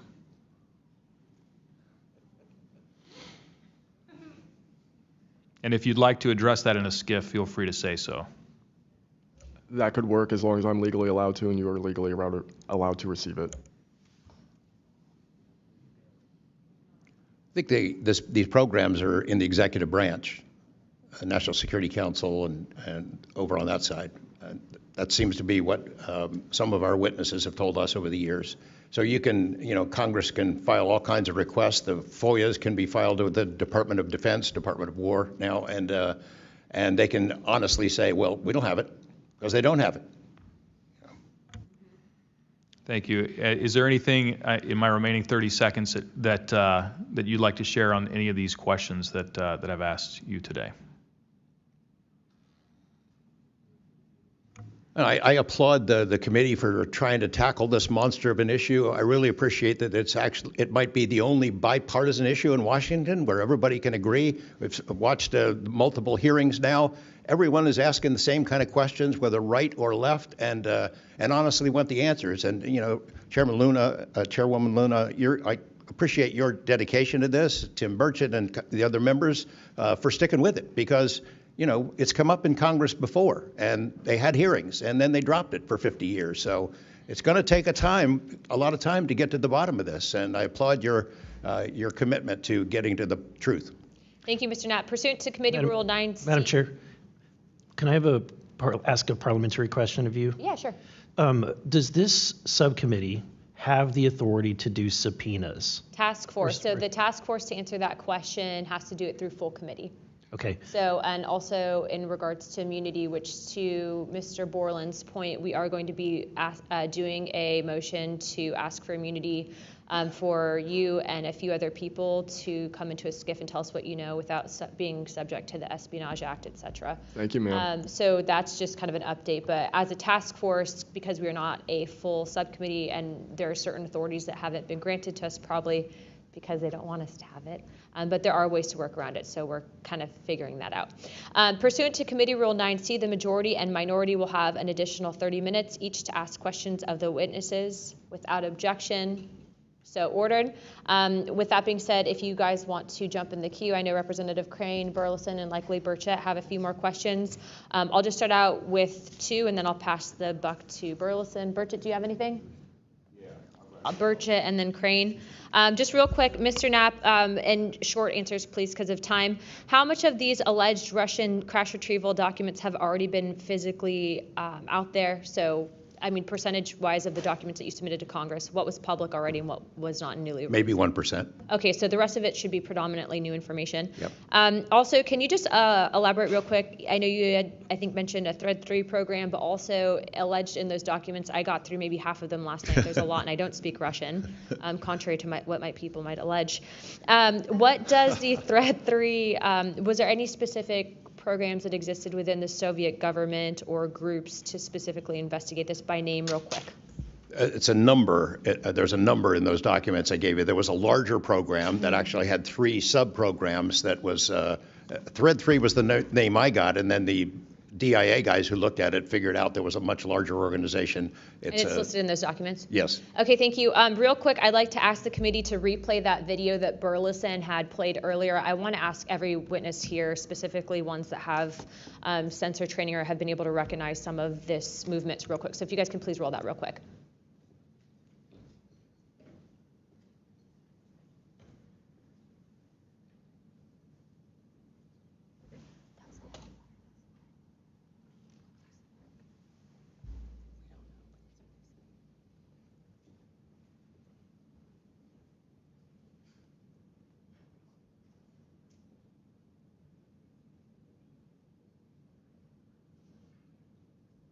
Okay, while this is still rolling, Mr. Nusatelli, real quick yes or no answers. Are you aware of anything in the government, United States government arsenal that can split a Hellfire missile like this? No. And do whatever blob thing it did and then keep going? Nothing? Nothing. All right, how about you, Chief Wiggins? Nothing to my knowledge, ma'am. Okay, and how about you, Mr. Borland? I prefer to answer that in a skiff. Okay, does this video scare you guys? Yes or no? Yes. Wiggins? Yes. Nat? I had a different reaction. I was really happy that it got out. Thanks for providing Curiosity that, kills the Congressman. cat. All right, Mr. Borland? Yes, for... Okay. All right, that is the end of my questioning. I'd like to now recognize Mr. Crane. Thank you. Chief, I was on a ship for a little bit. I was a gunner's mate on the USS Gettysburg for a couple of years. My question to you is, when you had your encounter and you saw it on the screen, you were in the CIC, is that correct? That's correct. On an LCS ship, the CIC is on the bridge, so it's called ICC-1, but yes, same. Did a bunch of the other folks in the CIC come and check out what you were looking at? Yes, we all did. The tactical action officer, myself, the RCO, and 2 others that were on watch. We were all in the same space, so we were all looking at the Sapphire screen all at the same time. Because in the other couple instances with the witnesses, you guys just saw it by yourself, is that correct? Mr. Borland, you saw it by yourself? For me, yes, sir. Mr. Nusatelli, you saw this by yourself? No, there were multiple witnesses in every case at Vandenberg. Okay. So, Chief, did that spread like wildfire throughout the ship in the next day or two, what you guys had seen? No, sir. It didn't spread throughout the ship, but it spread throughout ICC-1 conversation. As you do your turnover, we talk about it. But it didn't go further than just the watchstanders that stood watch on the bridge and in ICC-1. So it did move around there throughout a few days. I'm kind of surprised. Stuff usually spreads around the ship pretty fast. Why do you think the rest of your fellow sailors on the boat didn't hear about it? Potentially uninterest, possibly, with engineers or combat systems like yourself, don't make their way up to the bridge enough to get within sight of the circle of talk about the incident. Was it hard for you to get permission from the Navy to bring that video? I myself didn't bring the video. I just saw the video. When I saw the video, I got in touch with Admiral Gallaudet. That's how I wind up knowing about the video itself when I first talked to the Admiral. And you can hear my voice at the back end of the video, and I was like, hey, that's my voice, and I wanted to talk about it. How long did that encounter take place, Chief? So the encounter itself, from the time I recognized on my radar to the time after the video ends, was probably about 5 to 7 minutes. What speed was the object moving at? When I first witnessed off the port bridge wing the object moving out of the water, what I thought was originally just a light on the water, something on the horizon, and surfacing and going into the air, I then knew it was an air contact. But as an air controller myself, I started thinking and going through kind of like my checklist in my mind. Could it be a helo? But it's not blinking lights.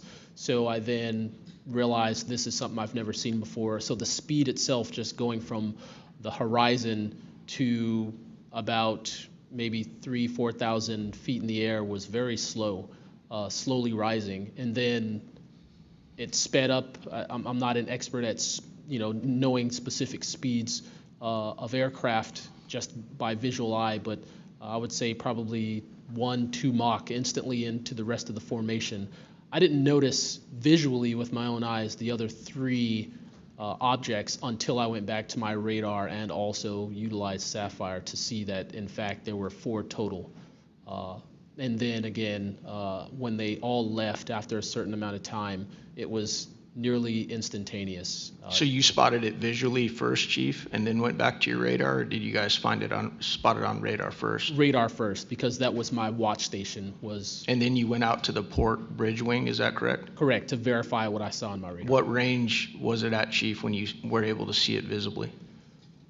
I would say about 7 nautical miles, 7 to 8 nautical miles of a light from the ship. Wow. Thank you. I yield back. I now recognize Mr. Burleson. Thank you, Madam Chair. Mr. Chief Wiggins, you said that it emerged from the ocean. Is that right? Yes, sir. And before it did, it was glowing. It was a glowing object under the water. That part I couldn't tell because it was nighttime at 1915 approximately, and it was also at a distance. So it's very hard to tell the difference between something on the horizon and something surfacing from the water. My personal thoughts after seeing what I saw is that it did in fact come from the water, but I don't have visual evidence showing exactly, that it did in fact come from the water. But I had to go through my process of elimination and try to figure out, was this a ship on the horizon just showing its lights at night, but to see it surface, then it made me question, okay, where did this come from? If it's flying and it's not a drone or anything like that, where was its origin? Where did it start? Mm-hmm. Mr. Knapp, in your testimony and in this document, you detail an event that happened in Russia where their nuclear missiles were activated, and we were close to a World War III at that time, which is startling to hear. It's also good to know that as we have investigated the JFK files as well, that we're learning that that there was a document that was sent between Russia. There was an agreement between Russia and the United States that if they were to see some unidentified objects over sensitive sites, that they would report it to each other. Are you familiar with that document? Yes, I'm also familiar with the rhetoric, public rhetoric between President Reagan and Gorbachev at the time, too, that they traded statements about, wouldn't it be something if we were threatened by something from way outside, how we might work together. I know for sure that they had conversations about it, and I know we did reach an agreement to try to lessen the possibility that us detecting a UFO or group of UFOs would not be mistaken for a bunch of Russian missiles. There were exchanges of that sort that went back and forth. Yeah, and I can imagine this is, to me, the validity of this document is underscored by the fact that Russia would not want this to be known. They absolutely would not want to know, the public to know, or the United States to know, that there was a vulnerability in their missile systems. Would you agree? Absolutely. And, and we had many similar incidents at our nuclear weapons facilities here that have all been sort of swept under the rug, but it's pretty scary when you take down 10 missile silos during tense times and you don't have a better explanation for it than it was a special test of security mechanisms or using EMPs, which is a preposterous explanation. Real quick, we're going to cut to Mr. Ogles. He just got back. So we're in a special kind of lightning round, so 5 minutes, and then we'll go back to our line of questioning. Thank you, Madam Chair. At this point, I think it's clear from the hearing that there's advanced technologies that are taking place in our airspace. The question is, and I posed it in one of the previous hearings, is it ours, is it theirs, or is it otherworldly? There may not be a silver bullet at the moment, but when you look back through the hearing and the evidence that's been presented, if you're going to point the American people to one piece of evidence to start their journey on this topic, what would you suggest, sir? One piece of evidence. I would start with this hearing, in the first hearing. There is no evidence. But is there a specific, exactly, but is there a specific evidence or footage or document that you think lends extreme credibility to what we're discussing today? I would say this new video we're seeing today is exceptional evidence that we're dealing with something. With the kinetic? Yes. Mr. Wiggins?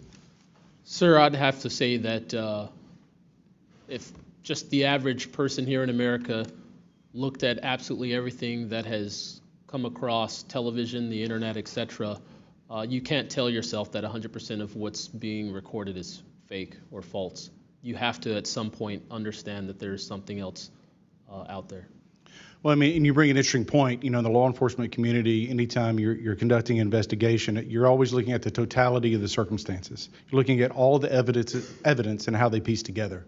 And so that would be my, advice to the American people, that this is a journey that is just beginning from a congressional perspective, but you have decades of data, some of it not real, much of it is, but thanks to Chairwoman Luna, we're now presenting this to the American people. And I think this latest video from Mr. Burleson is something that should get everyone pause. When you see the three orbs that drop, was that in a defensive posture, or was that in an offensive posture? And what capabilities did those orbs have that we, quite frankly, may not have? Mr. Knapp?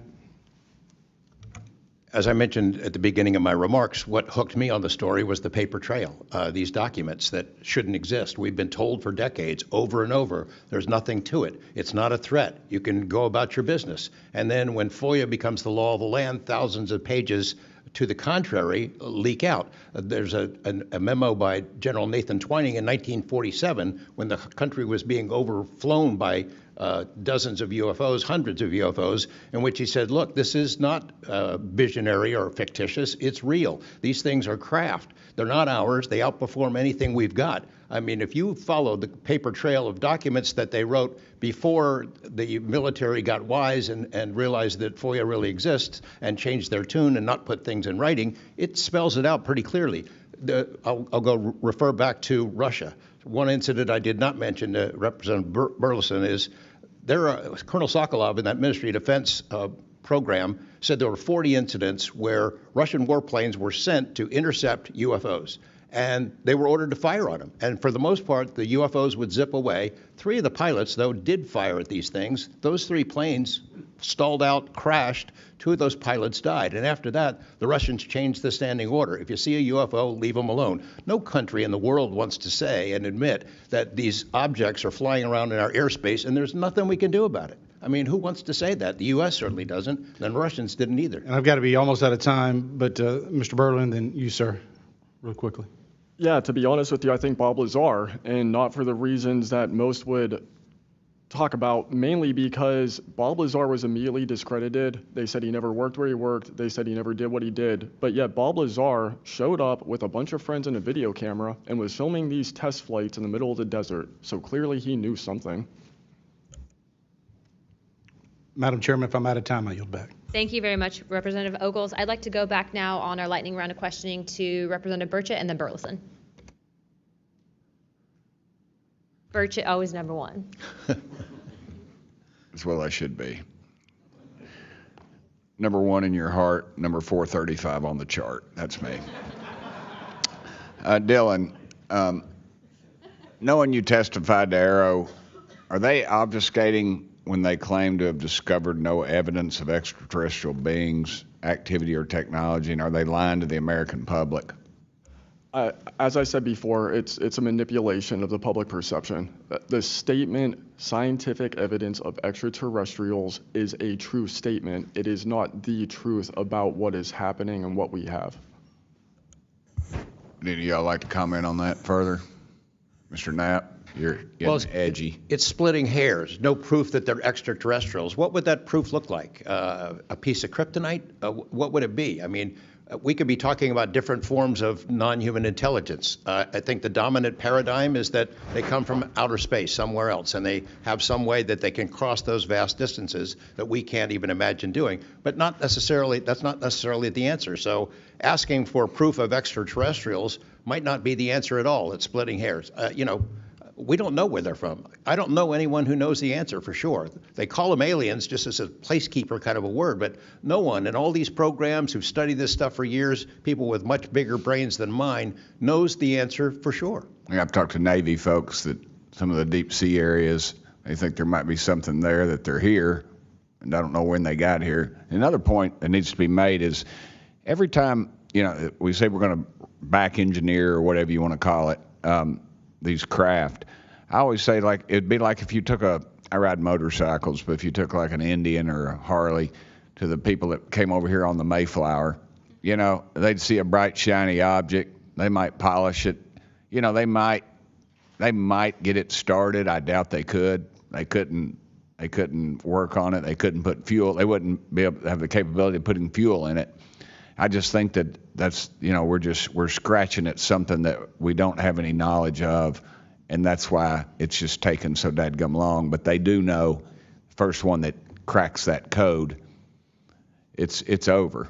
I mean, it's energy, it's power, it's everything. And I worry too that in the wrong hands that they do that, they keep it from the rest of us because they're so invested in whatever energy sources we have here that their billionaire buddies are going to profit, and they can't retool because they know once it's out on the internet, it's over.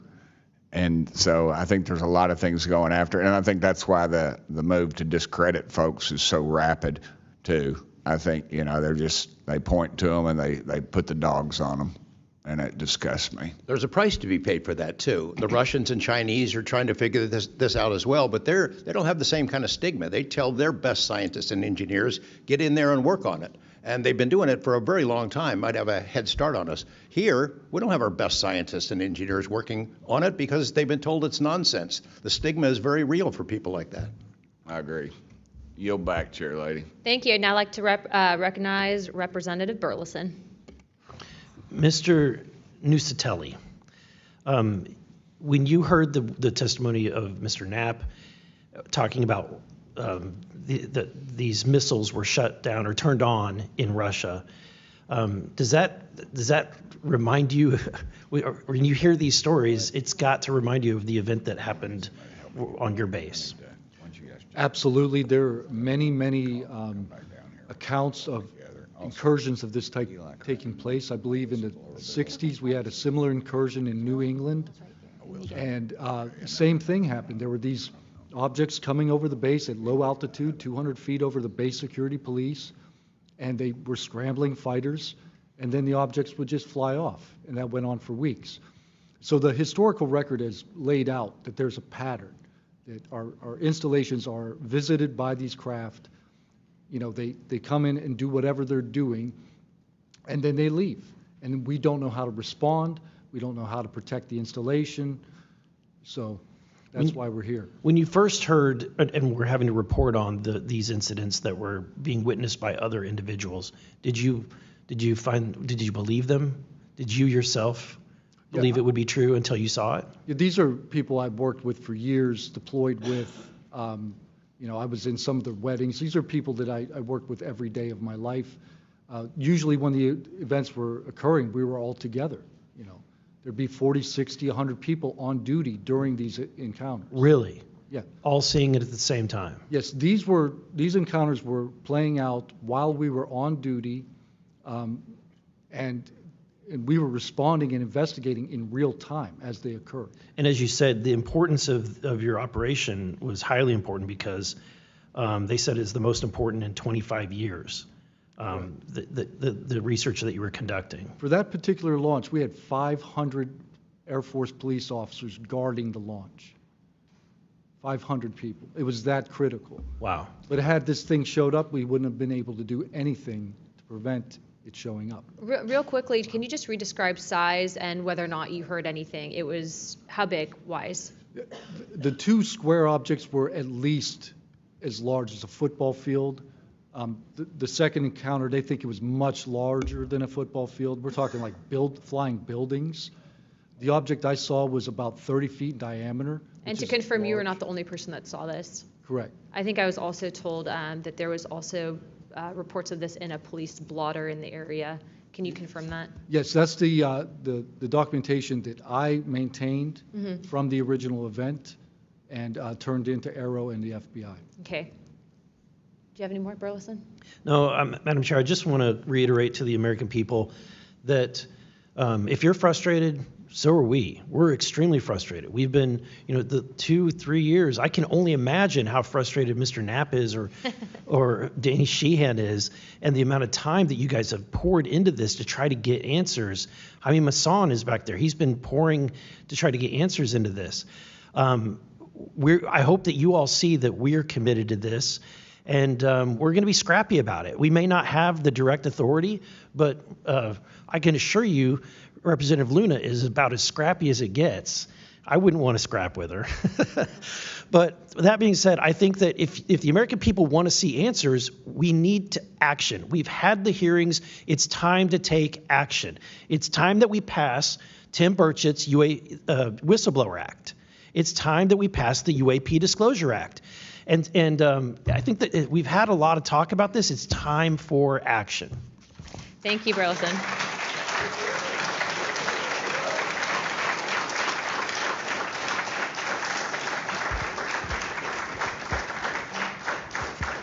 I would now like to yield 30 minutes to Representative Crockett. I'll reserve. Thank you. In closing, I want to thank our witnesses once again for their testimony today. I now yield to Ranking Member Crockett for closing remarks. I'll pass. No, I just want to say thank you so much to each and every one of you for being here today, for staying committed to this, and for your courage. I truly believe that courage is contagious. And right now, we need more courage than ever, whether it's UAPs or whether we're dealing with any other form of government where people are afraid to come out and speak their truth.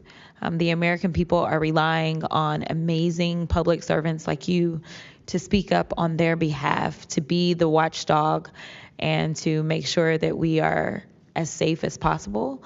And so thank you so much again for conducting a bipartisan hearing on such an important matter. Thank you. I'd now like to recognize myself for some closing remarks. This is obviously something that doesn't just affect everyone in this room. I can tell you that specifically for where I represent in Pinellas County, Tampa Bay, and Florida as a whole, there's many sightings, many questions, people reporting this, but I'm not the only one. I was also told by Representative Biggs, as well as our great representative from Alaska, that these are not isolated instances, and so it does give us reasoning to provide investigative inquiry into these topics. But also too, I would also like Mr. Spielberger, if you could actually review and see if your organization would endorse the Whistleblower Protection Act that Representative Burchett has. I can tell you that I will be signing on to a letter, as well as I'm sure many other members of this task force, and we hope that the ranking chairwoman or my colleague here, Representative Crockett, as well as our Democrats that were here today, consider also signing on to that, as we do feel that it is time to ensure that our whistleblowers are given adequate protections and that people like Mr. Borland are not facing retribution in the way that they have been. With that being said, With all that and without objection, all members have 5 legislative days within to submit materials and additional written questions for the witnesses, and which will be also forwarded to those witnesses. If there are no further business, without objection, I'd like to now recognize Representative Burchett for closing remarks. I would just like to thank the ranking member and the chair lady for their courage. This is a tough issue. We all catch hell for it, and it's but it's gratifying that we're here in a bipartisan nature and the way this meeting was conducted. And I want to thank y'all for your courage. Thank y'all. And